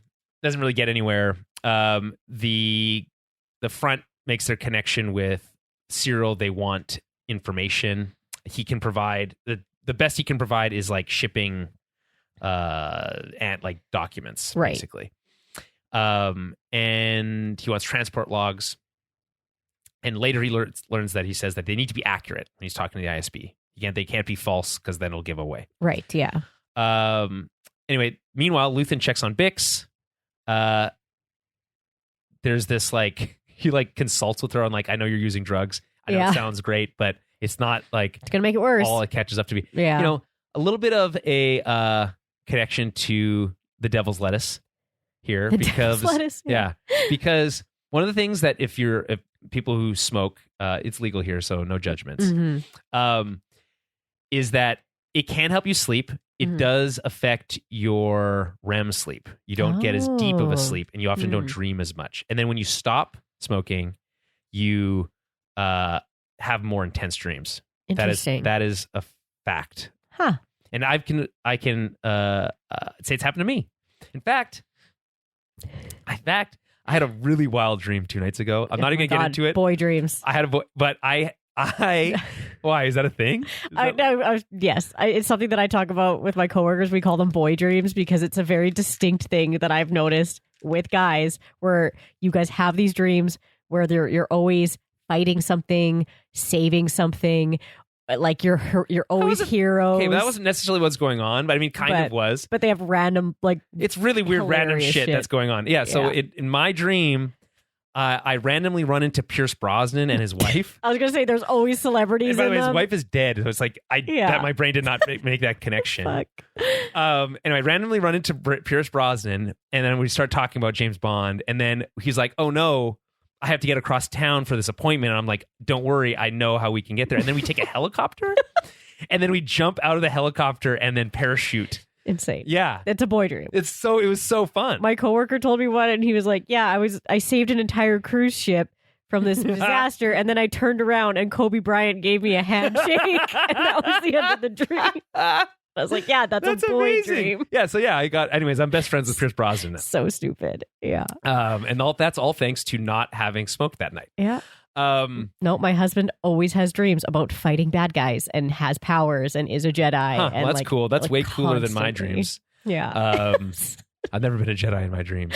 Yeah. Always. I did have a bit of a nightmare last night. I'm not getting into that, but that was crazy. But yeah. So yeah, Luthen checks in on Bix. She's doing drugs. He's worried about her.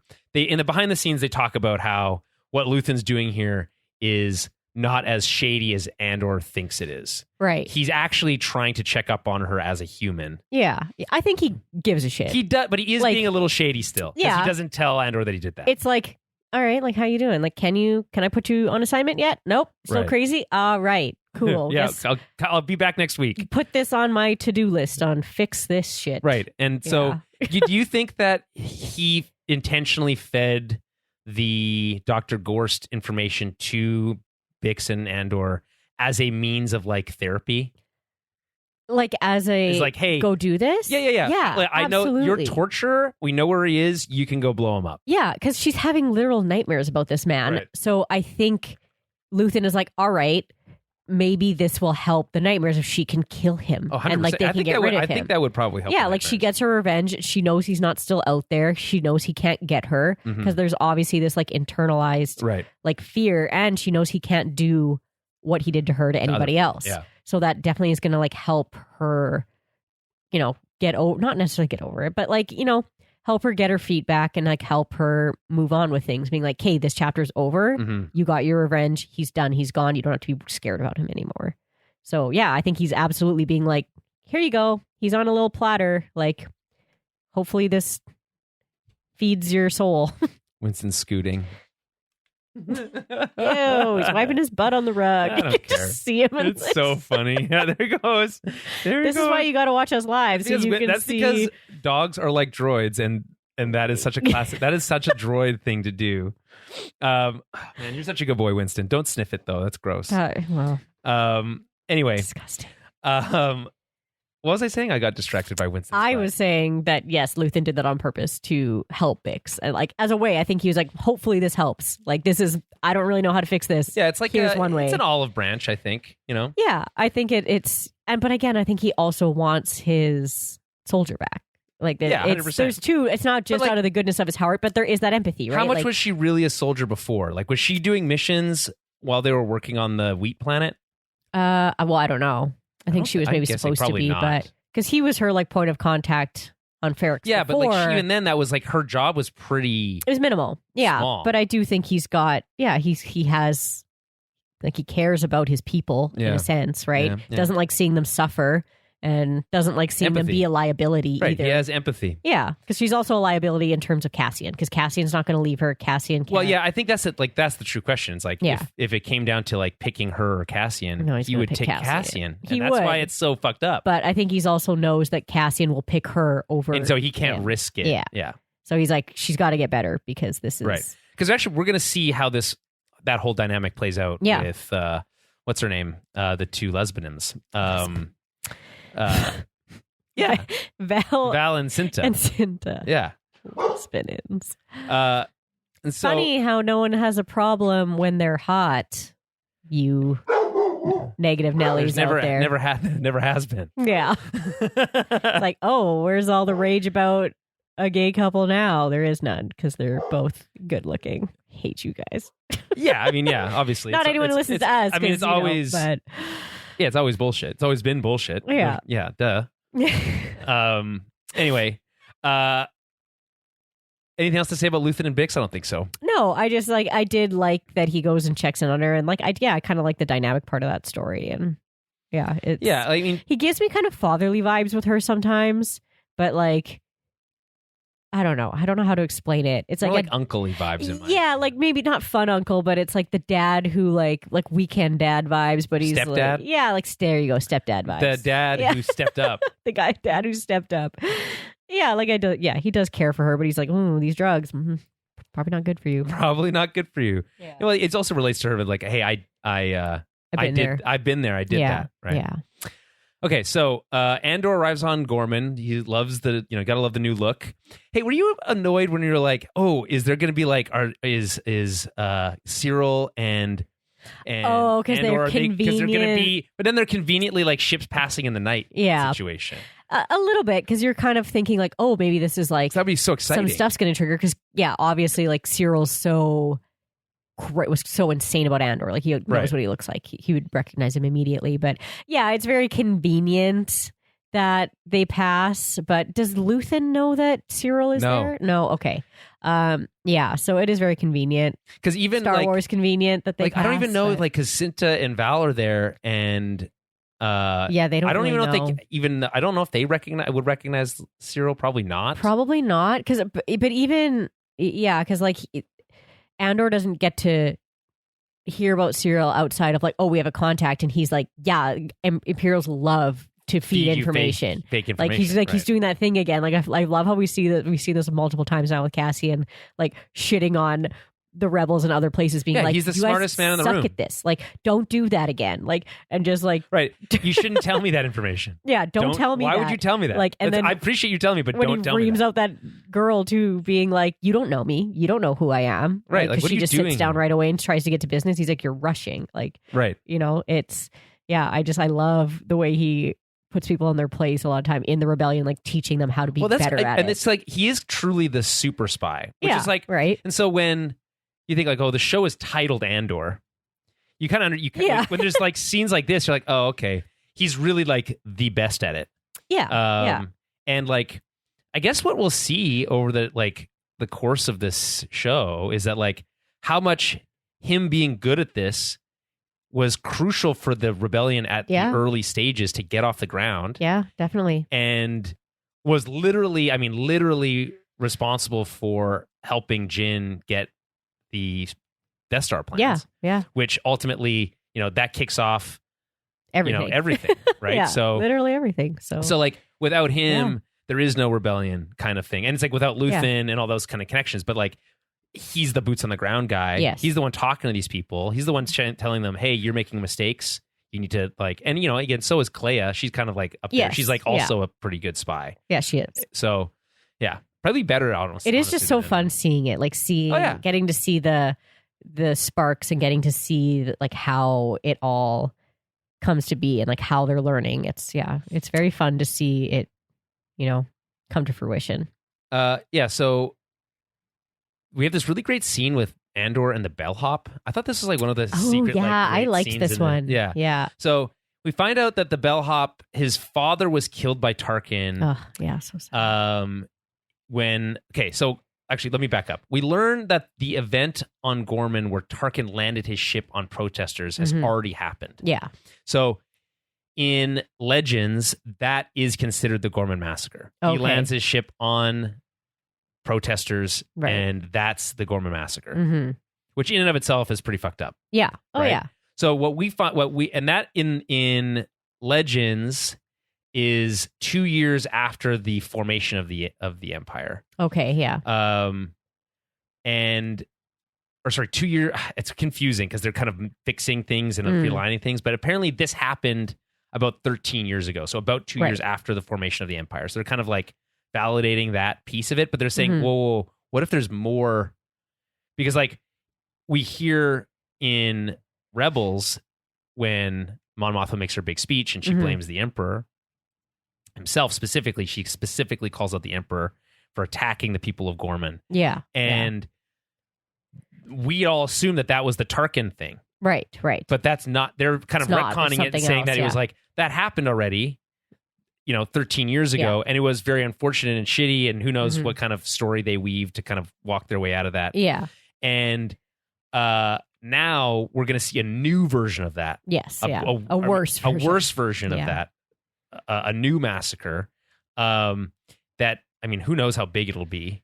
They reference 80,000 people on the planet, right? So how, what are we dealing with here?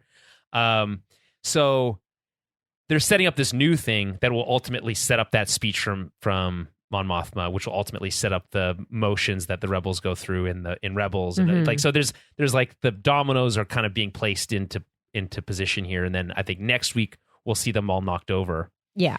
And then so that's really fun as like that piece of lore building. So yeah, we find out that this bellhop, his father was killed by Tarkin in that event, and then he took the job at the hotel so he could be close to the monument. Yeah. Which is like really wild. But like 13 years ago, he's still a bellhop. Yeah. Rough. Yeah. Any thoughts on this? No, it was just I really liked that scene. I thought it was a very interesting kind of conversation to have. And Andor is like, he's good probing. at that, right? Like he's good at chatting with, really high up people when he needs to be, but he's also really good at chatting with like the a common Joe. person too, like a regular person to get this kind of info that he actually really like needs and is important, right? And I mean, yeah, it's obviously to like feed us information too, but I just found that scene like so, the way he has to like act about it too, like he has to kind of act like this fancy pants, like, oh, I just like, what does he say? Like, oh, I just like, I don't remember. I just like, or I like probing for information, or I just like, I just like learning more stuff. Yeah, something like that. Yeah, I mean, this is him being a spy. Yeah. He's learning about what's going on. He's assessing the situation. What position are the Gormans in that makes them want to behave in the way that they're behaving? Yeah. They had this scar as a society that is like influencing their decision making now. Yeah. They were already a subject of essentially an attack by the Imperials, and now they're being kind of boxed in.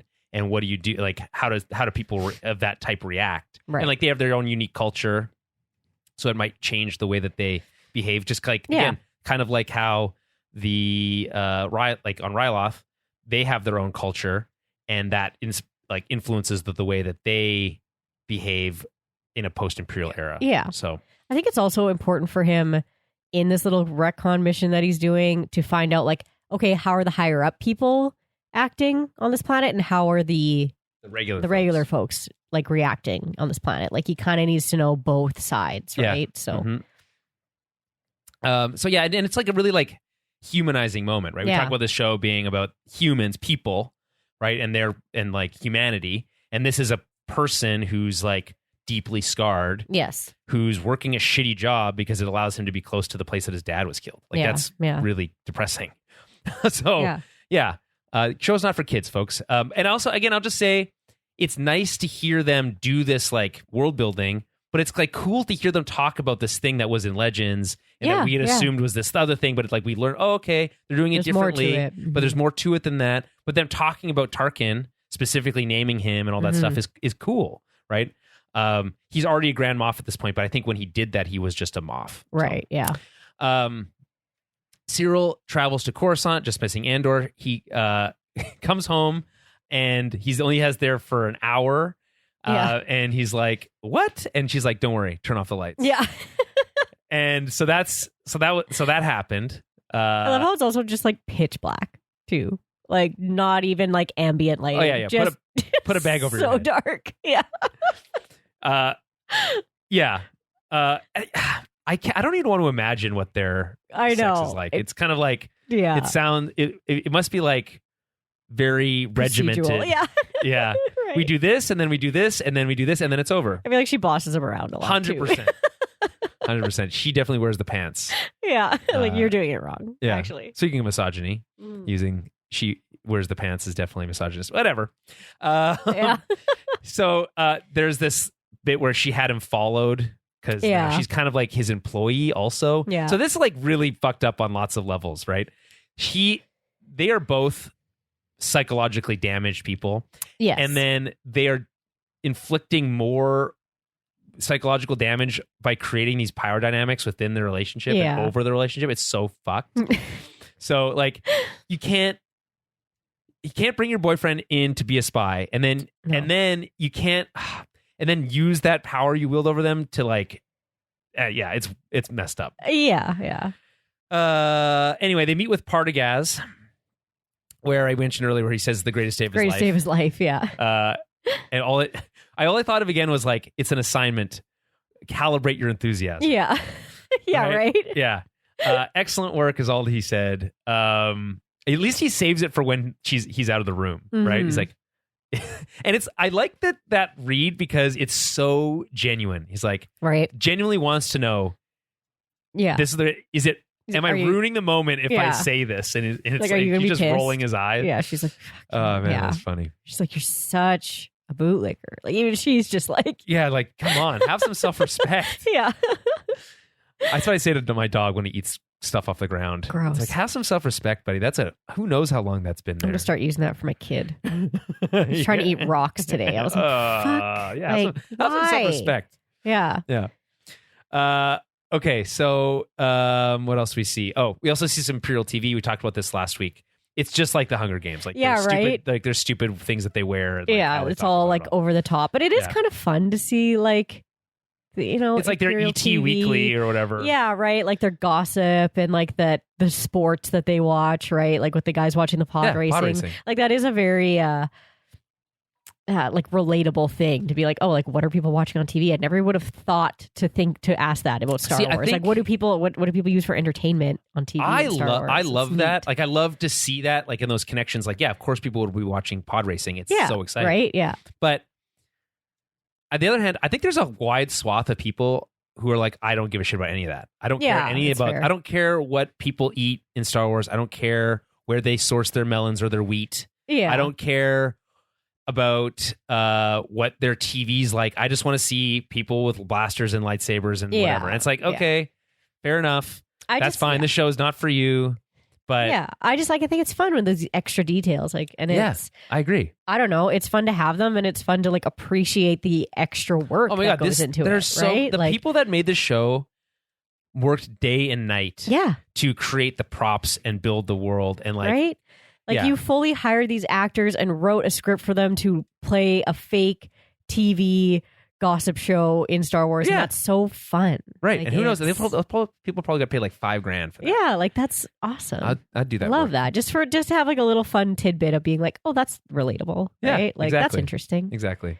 Hey, remind me, I need to finish filling out my application to be an extra. I want to do extraing. Is that what it's called? Yeah, in movies. Yeah, why not? That's fun. I mean, mostly Hallmark movies. Yeah, but I didn't know you could just fill out a random application. Yeah, you have to take a headshot and stuff, but it's like whatever. It's not that hard. Oh yeah. And you need to know I need to get measured. Like I need to know what like they need to, so they can fit you for they need your like and stuff. Dimensions because they'll be like they're looking for a X-Men with like dark hair and these features and so actually my coworker did that once because there was a casting call for like he's like and he basically described the exact way that he looks like. It's like okay, like, they're looking for this and I was like that is literally what you look like. That's fun. So he made me take like a flat picture of him at work. It was pretty cool. I was like, oh, that's interesting. That'd be fun if you got that.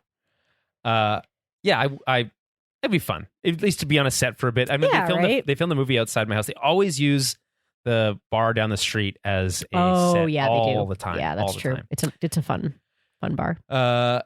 At point, it was like I think it was a recurring set on a show that was like on for a while on CBC. Oh, okay, yeah. They're always doing Hallmark movies in my husband's family's area because like they have those big nice houses in their area, so they're always using those as film sets. Mm-hmm. Across from Peanut Park and stuff. Yeah. Anyway, moving on from Imperial TV. Andor meets Rylands.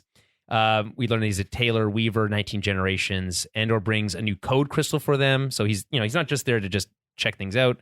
But they're kind of checking each other out, and it's so interesting to see how Rylands is so skeptical of Andor and being like, "Oh, not much of a revolutionary, are you?" And it's like, "Excuse me, motherfucker." Yeah, like you don't even know what I've done. Yeah. Oh, by the way, the use of the term revolutionary is like, let's use that more instead of rebels. Like that's fun. Yeah, yeah. It certainly invokes again the French Revolution and stuff like that. But it invokes like this like much more like flag waving, like type of rebellion where it's like like underground like magazines and like old school communications and it makes me more think of like what the Rebel Alliance becomes later.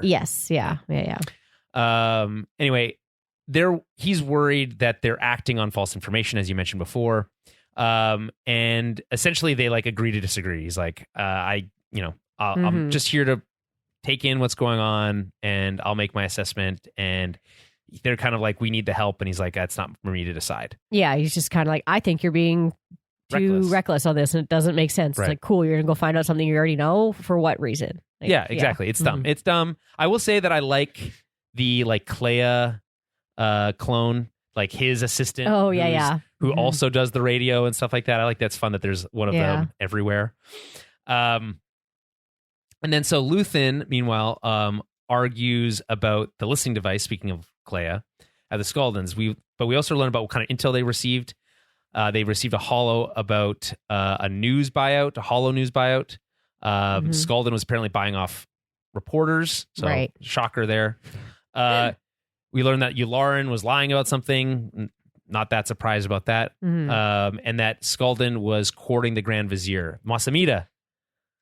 The big blue guy with the horns. The horn. That's blue. right. Yeah. He's been around ever since the episode 1, I'm pretty sure. Yes. So, yeah. Grand Vizier Masamita himself. And so anyway, that's a cool like little reference. But they basically complain, or the argument basically boils down to, was it worth it? They have too much information. Right. Do we need a listening device in Davos Skaldan's offense? And to be honest, they didn't really get anything that useful, it sounds like. And it was risky. And they blow up each other. This is their thing. They blow up at each other, and then they kind of like, okay, wait a minute, we'll just calm down. What's the right thing to do? Yeah. And then they make it work. I love how at the end of the 3rd episode, they're like chummy. They're all so chummy. It's like, here's your little listening device, and they're all laughing it up coming out of the party. It's like getting in a fight with your boss when they realize, like, you were kind of right. You were or whatever. Right. Yeah, exactly. You're like, all right. Yeah. And like the question is, who's the boss in these? It's kind of like Clea's kind of the boss. Yeah, she's in terms of like all the like information, logistics of it. Yeah, like she's absolutely like, no, this is my thing. Don't tell me how to do my job. Right. Yeah, exactly. You hired me to be the expert comms. Yeah. You have to trust that I'm doing the right thing, and I will call you out when you're doing making stupid decisions. Yes. Yeah. But yeah, it's fun to see because when he's with Clea, he's completely disarmed. Yeah. Right. So you get to see the like hoity-toity version of him. You get to see the version he puts on for Andor, and you get to see the version, his kind of disarmed version that he puts on for Leia or for Clea, which is I'm still not probably his truest form, but close as we get. Yeah, and it's fun to be like, he's overwhelmed, he feels overworked, he feels all this pressure that he can't show anyone or tell anyone, and she feels a lot of those same pressures. And they know that like any little mistake they make could be enough to ruin them. By the way, they mentioned this on another podcast I was listening to. He should be using a better.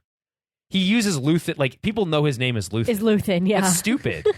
Where's his fake name? His fake name's Axis. I don't know. Yeah, I guess. Yeah, I guess. It's like, but isn't that what the ISB call him? Axis. Yeah. Yeah, that's because they don't have a name. They don't know his name. Yeah. Obviously, if they knew his name, they'd be able to find him. Yeah, Luthen. How many Luthens could there be? Yeah. Oh, he's super tight with Mon Mothma. What a shocker. Yeah. Anyway. No, he's just the fancy collector museum guy. Yeah, right under their nose. Yeah, it's smart. It's just the antiquist. Is that his official title? I would assume that's cool. kind of his whole vibe is like finding antiques and reselling them. Yeah, but they should belong in a museum. Yeah. So he basically argues they have too much information. This is very much like the ISB thing, mirroring the ISB thing. They have too much intel. They don't know what to do with it. They can't sort it all out. Right. Meanwhile, back with Saw, the rebel that and like the sorry, let me rephrase that. Back with Saw, the rebel that Wilmon was training can't figure out how to make it all work. Mm-hmm. We get this like tense moment where we think he's going to shoot Wilmon, and he shoots the other guy. Right. Yeah. And then he's like, "Oh, we're exposed. Pack all up the gear. We're out of here." Yeah, you're right? with us now, kid. Yeah. Yeah. And so I love it's very Rogue One. Mm-hmm. We get a stationary camera on, I want to say like one of those Z70s or Yeah. like whatever. I as love they this like shot. take off and like go into space and then go into hyperspace. Really fun. In Rogue One, you get to see the opposite, where that camera is on the X-Wing as it pops out of hyperspace into the Battle of Scarif, and that is fucking one of the coolest shit I've ever seen. Yeah, it's great. So, we get that moment here. Anyway, they leave the base, never to return. Probably never until the like post Empire Resistance era. Right. And then we arrive at the pipeline where Wilmon is actually doing the real work. And while that's happening, Saw gives a very unhinged but cool speech. Yes. A monologue. Tony Gilroy says he's great. He loves writing monologues. He's great at them. He says the challenge is getting people in the same room so he can actually have them talk to each other. Yeah. How does he? It's like, how do I get these characters together so I can have them like speechify? Yeah, yeah. So he gives this great speech. There's a great article on slashfilm.com that I would recommend people check out. I feel like I'm just gonna have to say, I feel like this speech gave me anxiety because Wilmot is like having to focus so hard, and it feels like Saw is just like yapping behind him. Oh yeah, 100%. It's like, and shut just the like, fuck blah, up, blah, buddy. blah, blah, blah. It's like he's actually trying to do something so you guys don't fucking die. Like, can you just do this diatribe like in a minute when he's done? Yeah, no like, shit. I was just like, oh my god, shit. Yeah, it's a really great article on Slash Film that kind of explains his whole diatribe here. Oh, okay. And there's a couple different like sections, but there's one that's called Saw Gerrera, Rhydonium, and the Cost of War. So we learn a few new things. So one of the things that we know from his original appearance, by the way, Saw Gerrera, as we know him, is a George Lucas creation. One of the final characters that he's made. He obviously created Saw as a younger kid and then brought him back later. Right. As this kind of like Che Guevara type. Yes. And so we know him from as a young man it's like a teenager basically on Onderon. Yeah. In Rebels, right? In Rebels. Yeah. No, sorry, no, in in the Clone Wars. Right. He's working with Ahsoka and his sister. Yes. Bila, I want to say. Something like that, yeah. Anyway, they're kind of like their own little rebellion on Onderon because they're under separatist control. So they're trying to fight back on their own, with the Jedi kind of training them. Yes. And ultimately what ends up happening is Saw, who's like very gung-ho about being more militant and all that stuff, his sister ends up getting killed. And her whole message was being like less militant, if I recall. Yeah. And so he makes this connection between Rhydonium. He calls Rhydo his sister. Right. Which is this explosive, corrosive substance that fuels the Empire or fuels their operations, right? Right. So the connection, I guess, there he's trying to make is that like when she died, part of him died, and this stuff kills your insides. It cooks you from the inside out, as he says. And therefore, the death of his sister was very similar to that. It ate him from the inside out. Right, yeah. So he sees the connection between her being a revolutionary and this like larger than life character in his life, right? Because his connection, they were both quite young. So at this point, they were. His memories of his sister are like probably very like twisted to like kind of fit his narrative. Right? So he has this like whole speech about how he's like embrace the corrosion, like let it fuck you up, so that you can feel something, because it's in that getting fucked upism that allows you to be empowered. It fuels you, literally the fuel to do what must be done, right? Because his whole thing is like, they're not going far enough. You need to do more, right? And so dive in head first, right? So I will cook my insides if it means I get the outcome that I desire. Yeah.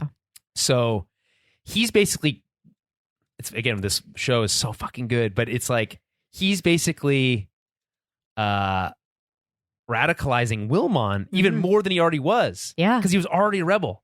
Yeah, but he's like, no, take off the mask, breathe it in, buddy. Yeah, this is what it's all about. Poisonous ass gas, right? Which is like, it's wild because it's just like Saw has this way about him that he's like can almost so easily radicalize these people to a whole new extent, and it feels like all the guys on his team are just as nuts as he is. Right. So he's just so good at this. He's such a good like talker to be able to like bring these people who do seem a little bit more like grounded, and he can kind of turn them into these more like radicalized kind of like soldiers or insurgents, right? Like he's a very charismatic person.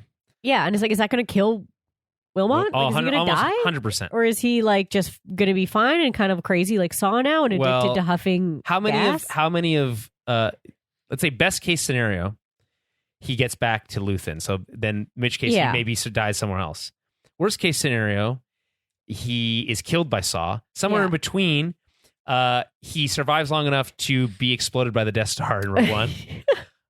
So it's unlikely he comes out. It's like I don't think we're going to see an older Wilmon. In like anywhere probably else. not. But I was kind of like curious. Like, is Saw trying to kill him here, or is he trying to indoctrinate? He's him trying to indoctrinate him. Yeah, because I was just like, he was thinking about killing him earlier, so he's just like, yeah, you've done your part. You can just like huff this gas and die now. But it looks so cool. This scene. It's it's in the rain. Cool. He's like doing the work. It's like clicking, and things are clicking into place. Then it's like and the fumes come out. And like Saw just goes up and like inhales. He's like, what are you doing? Like, Okay, so here's a so part of this speech he talks about how he worked in a labor camp on Onderon with a bunch of naked dudes.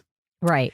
Because the fumes like destroyed their clothes, so they just worked as naked men doing whatever they're, I don't know, as some sort of Rhydonium extraction. I don't know. Right, yeah. Or they were working near Rhydonium. It's unclear. But anyway, he's talking about how he's on the real jungles of Onderon. And I was thinking about that sequence in The Bad Batch, which I think is the very first, like the like opening 3-episode arc of The Bad Batch. Right. Where they are sent on a mission by the Empire to hunt down Saw Gerrera and his partisans. Yeah. And they like have that face-to-face interaction. Yeah. And that's, I think, on Onderon, if I'm not mistaken. But either way, we go to Onderon in the Clone Wars. Yeah. And it's like he's talking about like the thick jungle, and it's fun to just picture this actor, Forrest Whitaker, as that younger character. Right, I do find a hard time connecting the original Saw to like the version of Saw we get that was created for Rogue One, because I feel like they look so differently, they behave somewhat similarly, but like they're just, once he starts being played by Forrest Whitaker, it's like a completely different character. But like, once we see him when he's older, he's like way more insane too. Like he's definitely like extreme. He's huffing these fumes. He can't be healthy. Right. But yeah, by the time we see him in Bad Batch, like he's a whole different level of kind of nuts. Well, he's already in Bad Batch. All right, he's already like an extremist, and then Rebels also, and then Rebels is same thing. Yeah, like he basically tries to do the same thing to Ezra, but it doesn't quite work. Like to bring Ezra into his little bubble, his little cult. But it's just not quite. Yeah. He says, "I was younger than you are now. One day, everyone started to itch. Everyone all at once, even the guards. You could feel your skin coming alive. It was the Rhydo. They had a leak. You could feel it before you could smell it, and then they all panicked and ran away. But it was new to me." Yeah. It's so wild. So from that, and this is reading from the article from /Film. From then on, it seems that Saw developed a taste for the Rhydonium fumes, and it's likely that his persistent inhalation of them over the years led to the internal damage required to use an oxygen mask during the final days of his life. Yeah, that makes sense. Yeah, but the storyline isn't strictly literal. There's more to it than that, and then that's when they talk about his the connection to his sister, who died when he was young. Right. So, yeah. if you're looking for that backstory, you can go check out the great Andor arc in Clone Wars. So anyway, fun, cool connection there. Really great performance by Forrest Whitaker, and beautifully he's so lit. good. Really cool stuff. Top marks on that. Yeah. All right, last episode.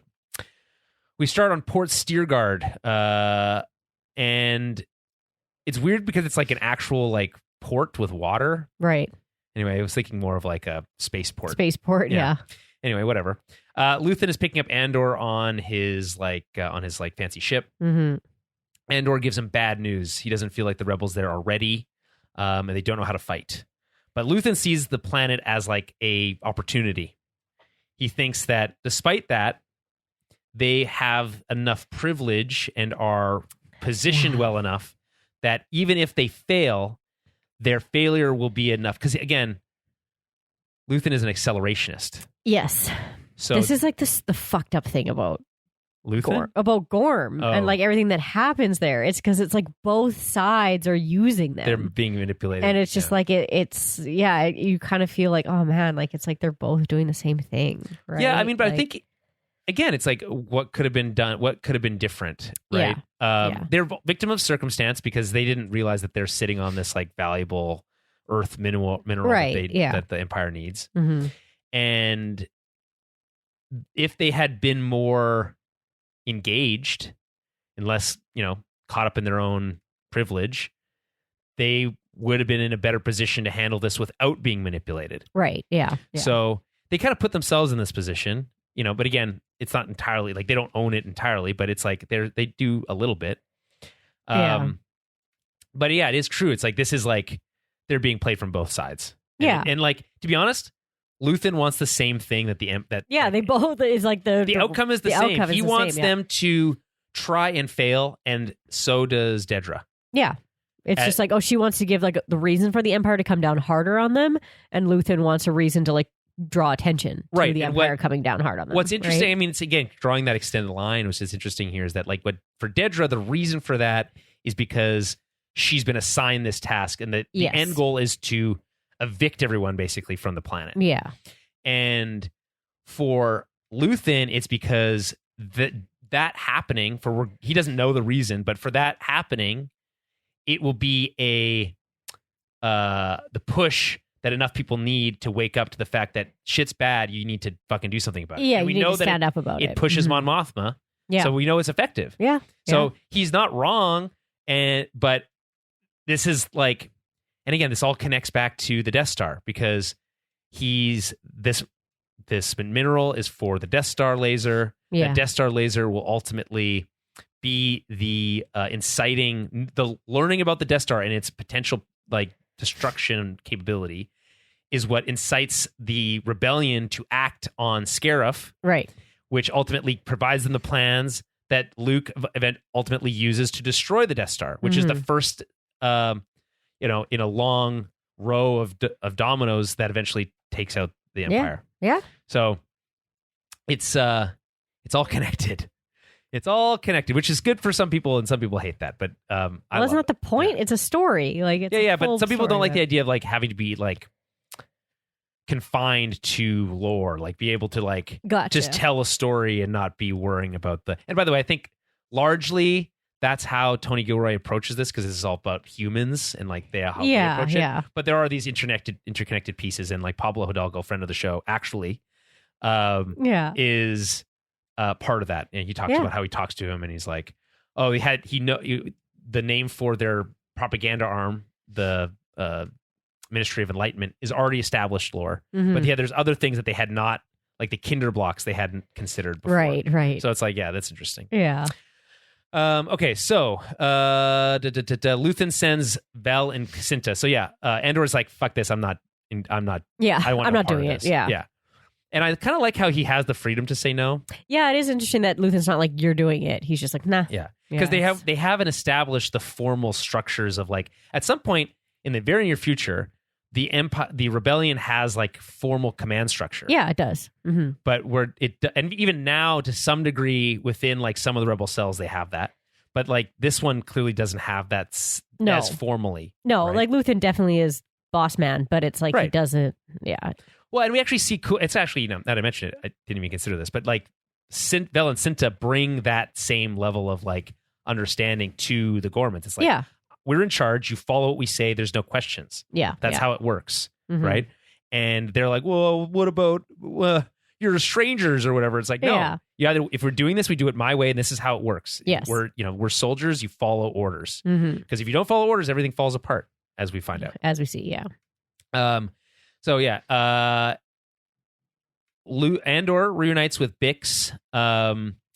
We get this cute moment where they like, that might have been earlier, where they like touch each other's hands, but then they also have this moment where they like reconnect and then like, it's very sweet. Like he's like telling her about how good he looked. He's like, oh yeah, I was in this like handsome suit and like blah, polished blah, blah. shoes. Yeah, it's like, it's very sweet. They're flirting. Like it's soft. It's something we haven't seen a lot in Andor. We never have time in any of these fucking Star Wars shows for anyone to be like, act like a regular person. Yeah. Right? And this is something a regular person would do. He's like, oh, I'm just coming home from work and telling my partner about, my day. Stupid boss. He's like, can you believe Luthen? Yeah. Right. Anyway, they reconnect, but he gets pissed off when he finds out about Luthen and then he goes to see that he had him. been there to see her. Yeah. Yeah. Breaks protocol. Yeah. Just storms up there. Extremely risky. Yeah.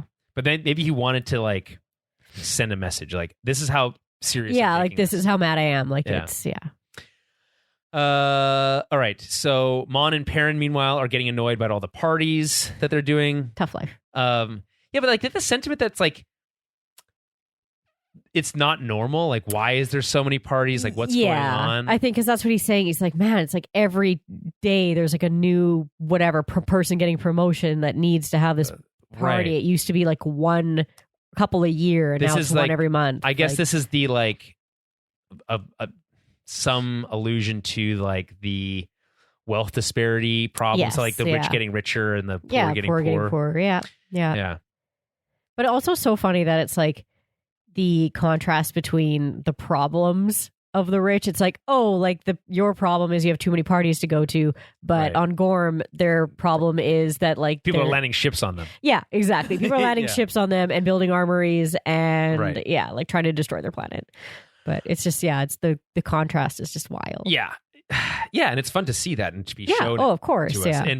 And like I don't think Wilmon's had a shower in like months, maybe. Yeah, probably. And it's always fun to see Perrin being a douche. So he's actually not that douchey in this scene. Yeah, that's true. He does seem a little bit more like, oh, I'm tired of this. Like, how much more do we have to fake? Right. The thing is, I think, but he loves parties. Mon Mothma's family is doomed. Yeah. I think ultimately. Yeah. Like she's going to whatever happens when she leaves the Senate and she's dubbed an enemy of the state. That's what I'm so curious about is like, how are they going to either keep them safe or keep them not safe? Like, how do they put in? The best case is they'll be put in like house arrest, basically. Yeah, or like this is also I said that's probably partially why they have the Skulldin thing. Like he's a gangster, he's high up there, he's chummy with like use that as leverage. Yeah, kind of use that as a like Perrin being able to be like, like she's been going nuts for a while. Like I'm not. We have nothing. Yeah, to but do like with that. this. But like when you're trying to like exploit somebody, like that doesn't matter. No, like, it doesn't matter. Use you if they want to use you. You know, that's true. So if the Empire was like, well, we think that Mon Mothma was leading the Rebel Alliance, which she outs herself as doing later, then her family is a weakness for her. Yeah, they're either put in house arrest or they're hidden, or they're hanged publicly. Yeah, I don't think. Remember last season, the guy's like, I want to hang him. Remember that? Yeah, right. That was wild. Yeah. So yeah, that kind of stuff is crazy. Maybe her daughter is not long for this world, unfortunately. Yeah, there's got to be something that happens with that. Like it's gonna be weird if they just gloss over. Had a wedding and then we'll never see them again. Yeah, right. They do mention, hey, have you seen the kids later? It's fine. Yeah, because haven't they've been gone for a while, probably on their like honeymoon or whatever. Well, I think they're probably back on Chandrila. Yeah, and they're working. Yeah, Okay, so Yeah, they're worried about the parties. Andor confronts Luthen about the big stuff. Mm-hmm.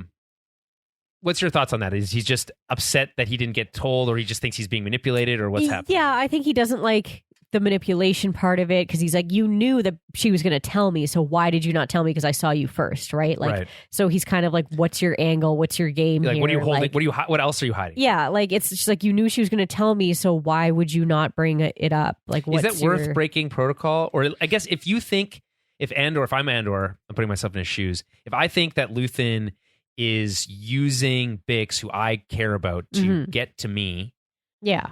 then I would be fucking pissed. Yeah, I think he doesn't like the puppeteering of it. He's just like, be honest with me. Be like, why? What's the deal with like skirting around and doing this weird thing? Like when you could just talk to me, like, Right. you know, Do you think person that, to person? Like it's weird to just. Do you think like what the fuck is up? Andor's message gets through to Luthen here? I think it does. I think so. Yeah, because like, is this where Luthen kind of says it's like it's kind of both our problem, right? Yeah. Like, right. It's just I like, want her to be as healthy as you want her to be healthy. Yes, like, But for different reasons, yeah, ultimately. But like, but you know, my enemy of my enemy is my friend. It's like, or you know, we're aligned on the outcome. Yeah. You know, does it really matter why? Right. Mhm.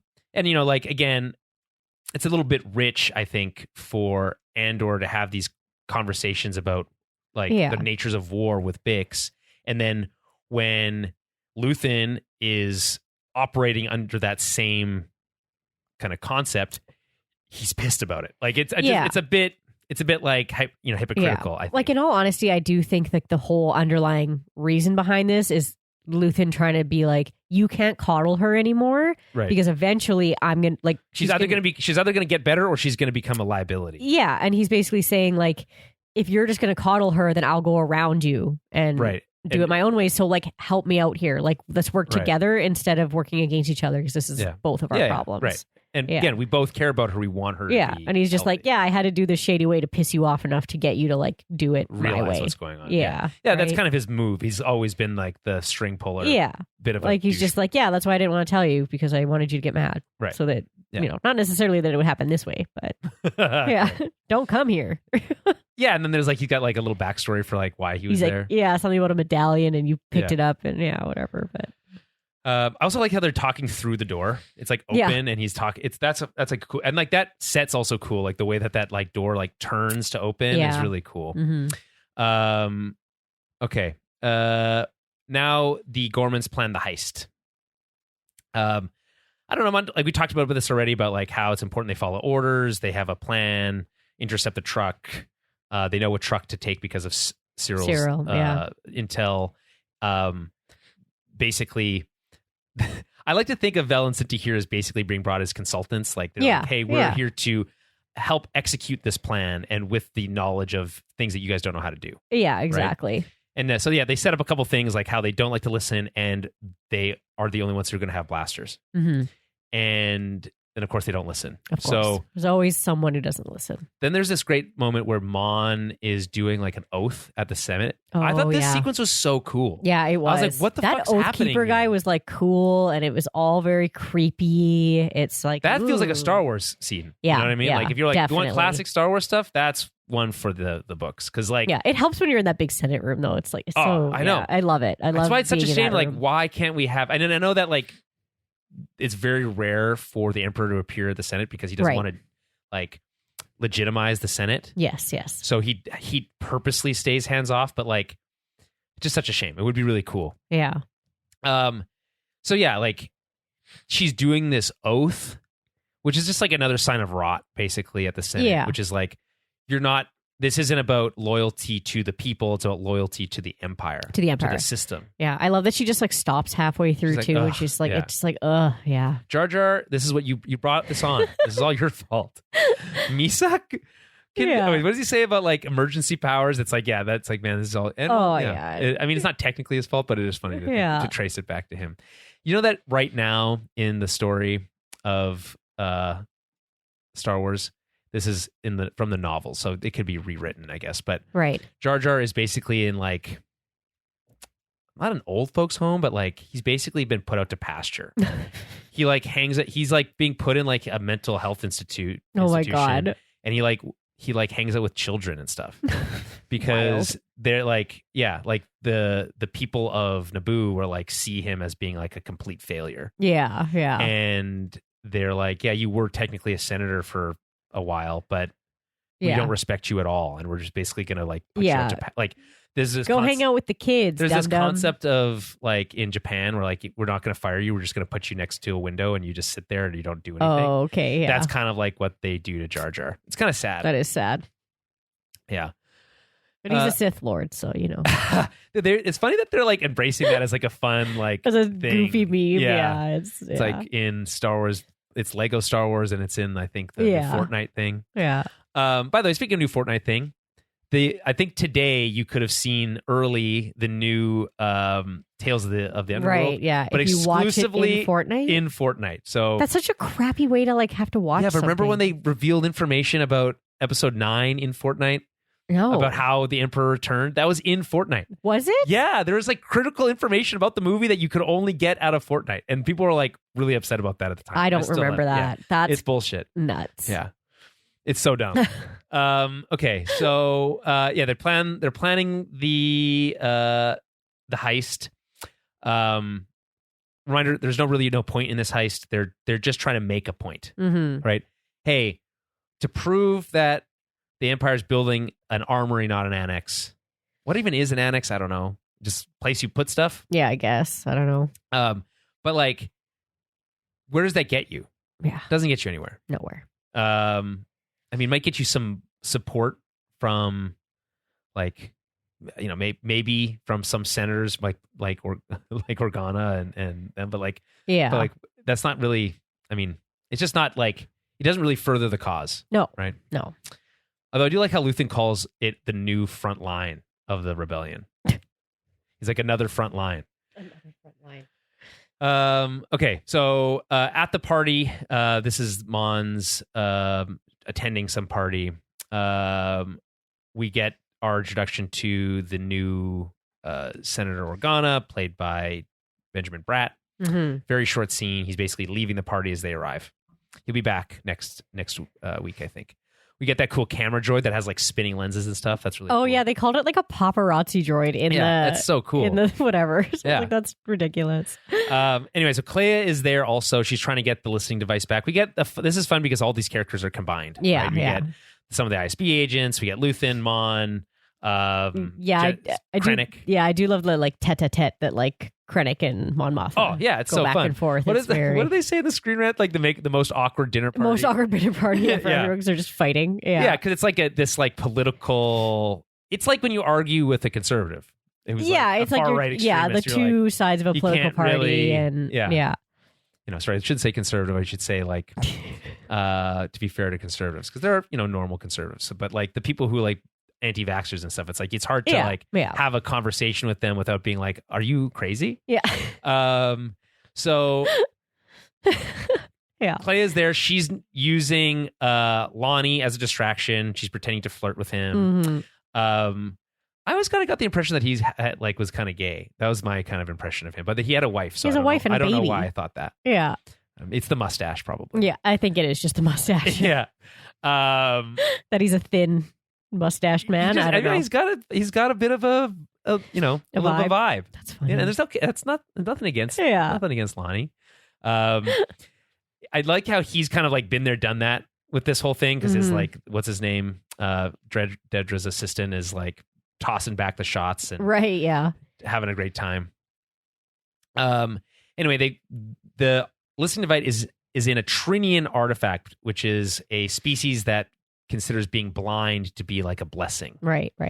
Which is really cool, like bit of lore building. Yeah, and it's got neat. this like great like braille. Almost like a braille like storybooks. It's a book, right? Right. Yeah, that's what. But they it's like say a later. big round plate, and then you like run so your hands cool. over it, and Clay always talks about how it was one of her favorite pieces, and she was sad and she sold it to Davos. It sucks. Who's someone who clearly doesn't care, although he does say that he's like, hey, he sometimes comes by and closes his eyes and whatever. But like, I don't believe you. No. So that's fun. And so while that's happening, we got the intercutting between the heist and her trying to, I guess, heist her own little mini heist to get her own little listening I just device. think that like the like the way that they do it is like is extreme tension as you can get. Oh, yeah. Because you have this moment where all the head honchos are in the room. Krennic is in the room, and they're slowly going around to like slowly each going around item. exactly. Yeah. And they're having this like quote unquote conversation, but more like an argument of like different perspectives. The line that we get from Krennic is like, "What? My rebels, your terrorists," that kind of thing. Yeah, yeah. It's like actually, yeah, 100%. Right? There is different perspectives. Yeah, again, as Anakin said, from my perspective, it's the Jedi who are evil. Right. Yeah. To democracy. Anyway, Mothma and Krennic get into this. It's so good. I don't even we don't really have time because we're running out of time here to like get into it. But, yeah. It's sent to to give it a little bit due. It's essentially about this like, I guess, historical battle that they have different perspectives on. Like the Imperial perspective is it was like a great victory, whereas the Mon Mothma's perspective is where what she understood was that it was more like a genocide. Right. Yeah. So so from a certain point of view, you get that again, which is obviously like classic to Star Wars, is the certain point of view perspective. So that's kind of the gist of that. It's just great to see Krennic here. Yeah, being a little bit of a smarmy elbow rubber. Yes. As opposed to him as like in his like job mode. Yeah. He does love the capes though, which then the costume designer talked about how they wanted to keep him in capes because they're like, we just love the cape, so we're just gonna keep. Yeah, Krennic in a cape is great. Yeah. Yeah. And you get the sense that he like designed his own uniform. Yeah, right. He just seems more like pompous in a cape too. It's like, did you add piping? It's like, yeah, a little bit of tailoring. Yeah, it's just piping. A little bit of tailoring. Yeah. Shifts. Yeah. Anyway, it's really exciting. The cross-cutting, her hand starts bleeding. Yeah.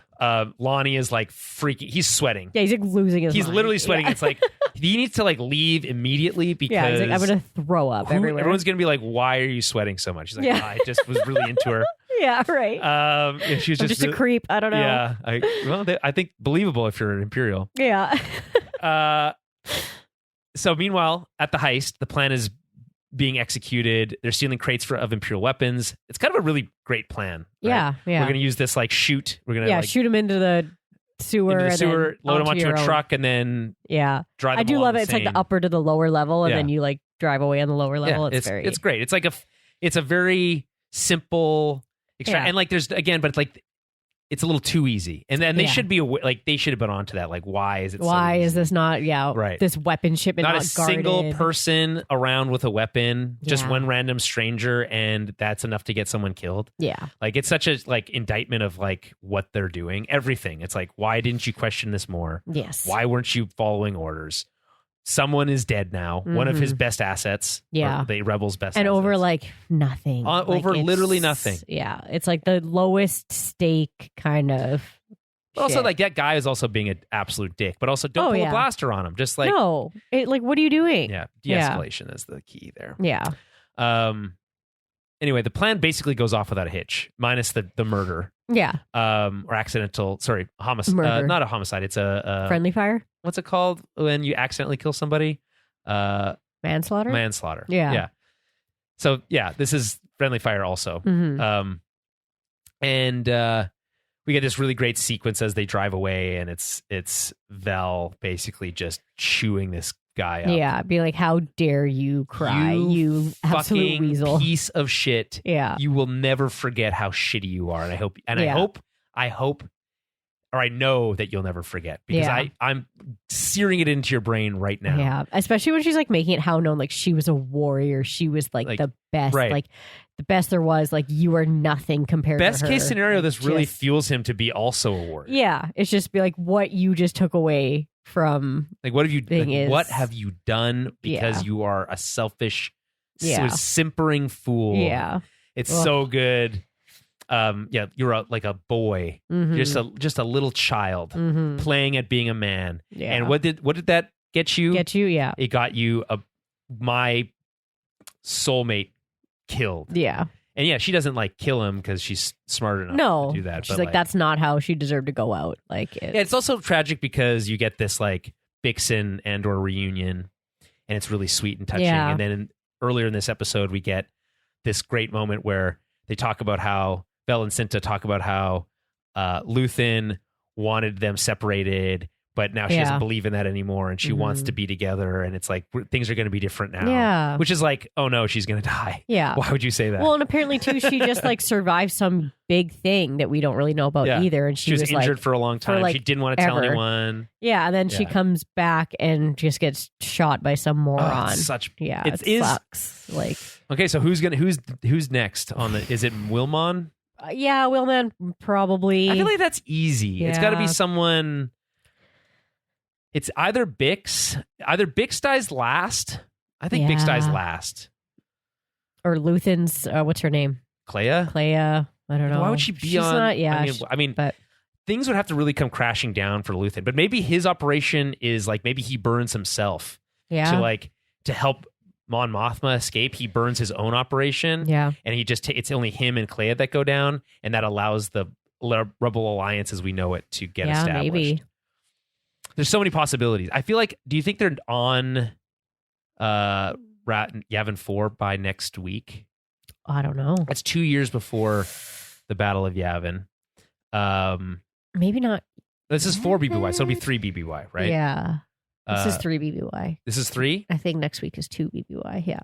Okay. All right, then. I'm like, it's been so long. It's 4 BBY. Next week will be 3. Mm-hmm. I think maybe not. It might be the week after. Yeah. Or maybe it'll just be setting up. Because, like, Rebels also touches on, like, setting up that base for the first time. Yes, yeah. Because they move around to all those different, from the spider base, and then they go from the spider base to Yavin, right? Mm-hmm. Anyway, my bet, we should have a death pool for this show. Yeah, we should have. Yeah. It's too late now. I guess Wilmon is like the next, everybody. The next easiest one. Yeah, I mean, they all die, but like, and then Bix, I guess, would be the last to go. Well, Vel, too. Oh, yeah, Vel. I mean, she might come out of it. She might be okay. You never know. Yeah. But she might become a little unhinged now that Cinta's dead. Yeah, that's true. And then this last sequence we get is, and by the way, I should mention Cyril was watching this whole thing, informing on the ISB the whole time. Oh, he's just gleeful. And he's so happy about it. He's just like, and, I mean, this is the best. It's going exactly as planned. Yeah, yeah. And the ISB is super stoked about this whole situation. Mm-hmm. So I guess the question will be like, where does this leave the Gorman next week? I think they'll be under Imperial occupation next week. That's my guess. Yeah, they're definitely gonna be more, because I remember them saying like they want them to get away with this, but like then they'll slowly, and then like because that additional pressure will make them like then they're like, okay, we got to keep going. Right. Yeah, exactly. Yeah, right. They want them to be pumped about this win, and then to kind of get bolder. Right. Right. So, exactly. Yeah. And then so back at Coruscant, we get this. I'm like, whoa, what's Dr. I was like, Dr. Gorse? Like, what the heck's going on here? It's like, it's another dream. And then he's like, I thought it was a dream at first. He was having having a little like Japanese takeout or like Chinese his little takeout. Like dessert or whatever. Yeah. And he like goes do sitting down at his table, and then like as soon as the like door closes, you see Bix there, and you're like, oh shit. Yeah. You're like, fuck yes. And then he's like, and then the line, he's like, don't worry, it'll only feel like forever, which is like a twist on what she said or he said to her before, but it's so much more direct and shitty. Yeah. And his scream is unreal. And then I'm like, are they just going to leave him like that? Yeah. But no, they blow it up. She walks out the door and then shoots that guy just without any like mercy. And then they get the walk away and the explosion behind them moment, which is good. Like, I love a good walk away explosion. It's really cool to see the rebellion on Coruscant. Yes. Because when it's affecting the capital, like that becomes more like, yes. And everything that Mon Mothma did to like try to like undo the PORD is like, this would immediately cancel that out. Yeah, this is like, it's a ballsy ass move. Yeah, I mean, take a hit out on Coruscant. It's a Navy facility, so it's not like it's not a like an ISB facility necessarily, but so it's like it's a military target. Yes, give me a military target. But it's still like an act of terrorism. Oh yeah, so absolutely right. And again, another great like your terrorist is my rebel connection here. So really a lot of schadenfreude moment here. Like, is that the right word for this?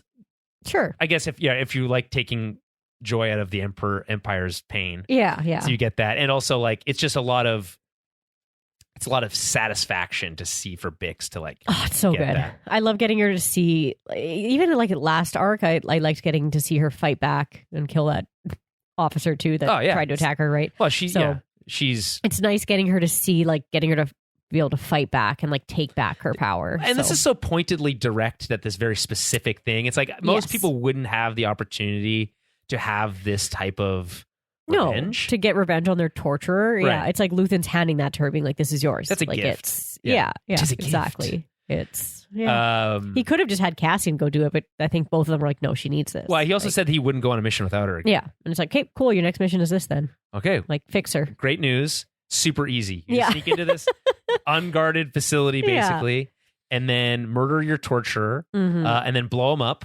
Yeah, and then you're scot free. You're out scot free. Oh, yeah, I guess not necessarily. What does Andor say? It's like it's one thing to steal something; it's another thing to get away. right. Yeah. So, which is I think a line from the Eldani heist, which is cool.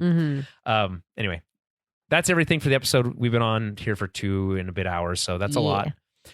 Thank you for everyone who's listened this long. You are a true trooper, a real soldier, a rebel, and a revolutionary in my book. We'll be back next week with more Andor. Keep in mind, May the 4th is in 3 days from when we're recording this, which means Tales of the Underworld will be available on Disney+. We will be holding off on our coverage on that until after Andor is done. So just be aware of that. And I'm sure there'll be some fun thing. We might, if there's some news coming out of May the 4th, we'll talk about it briefly. But other than that, it'll be episodes 7 through 9 next week. Prepare for more sadness and death, and don't let your kids watch this show. Yeah. But until then, may the Force be with you, and we'll talk to you soon.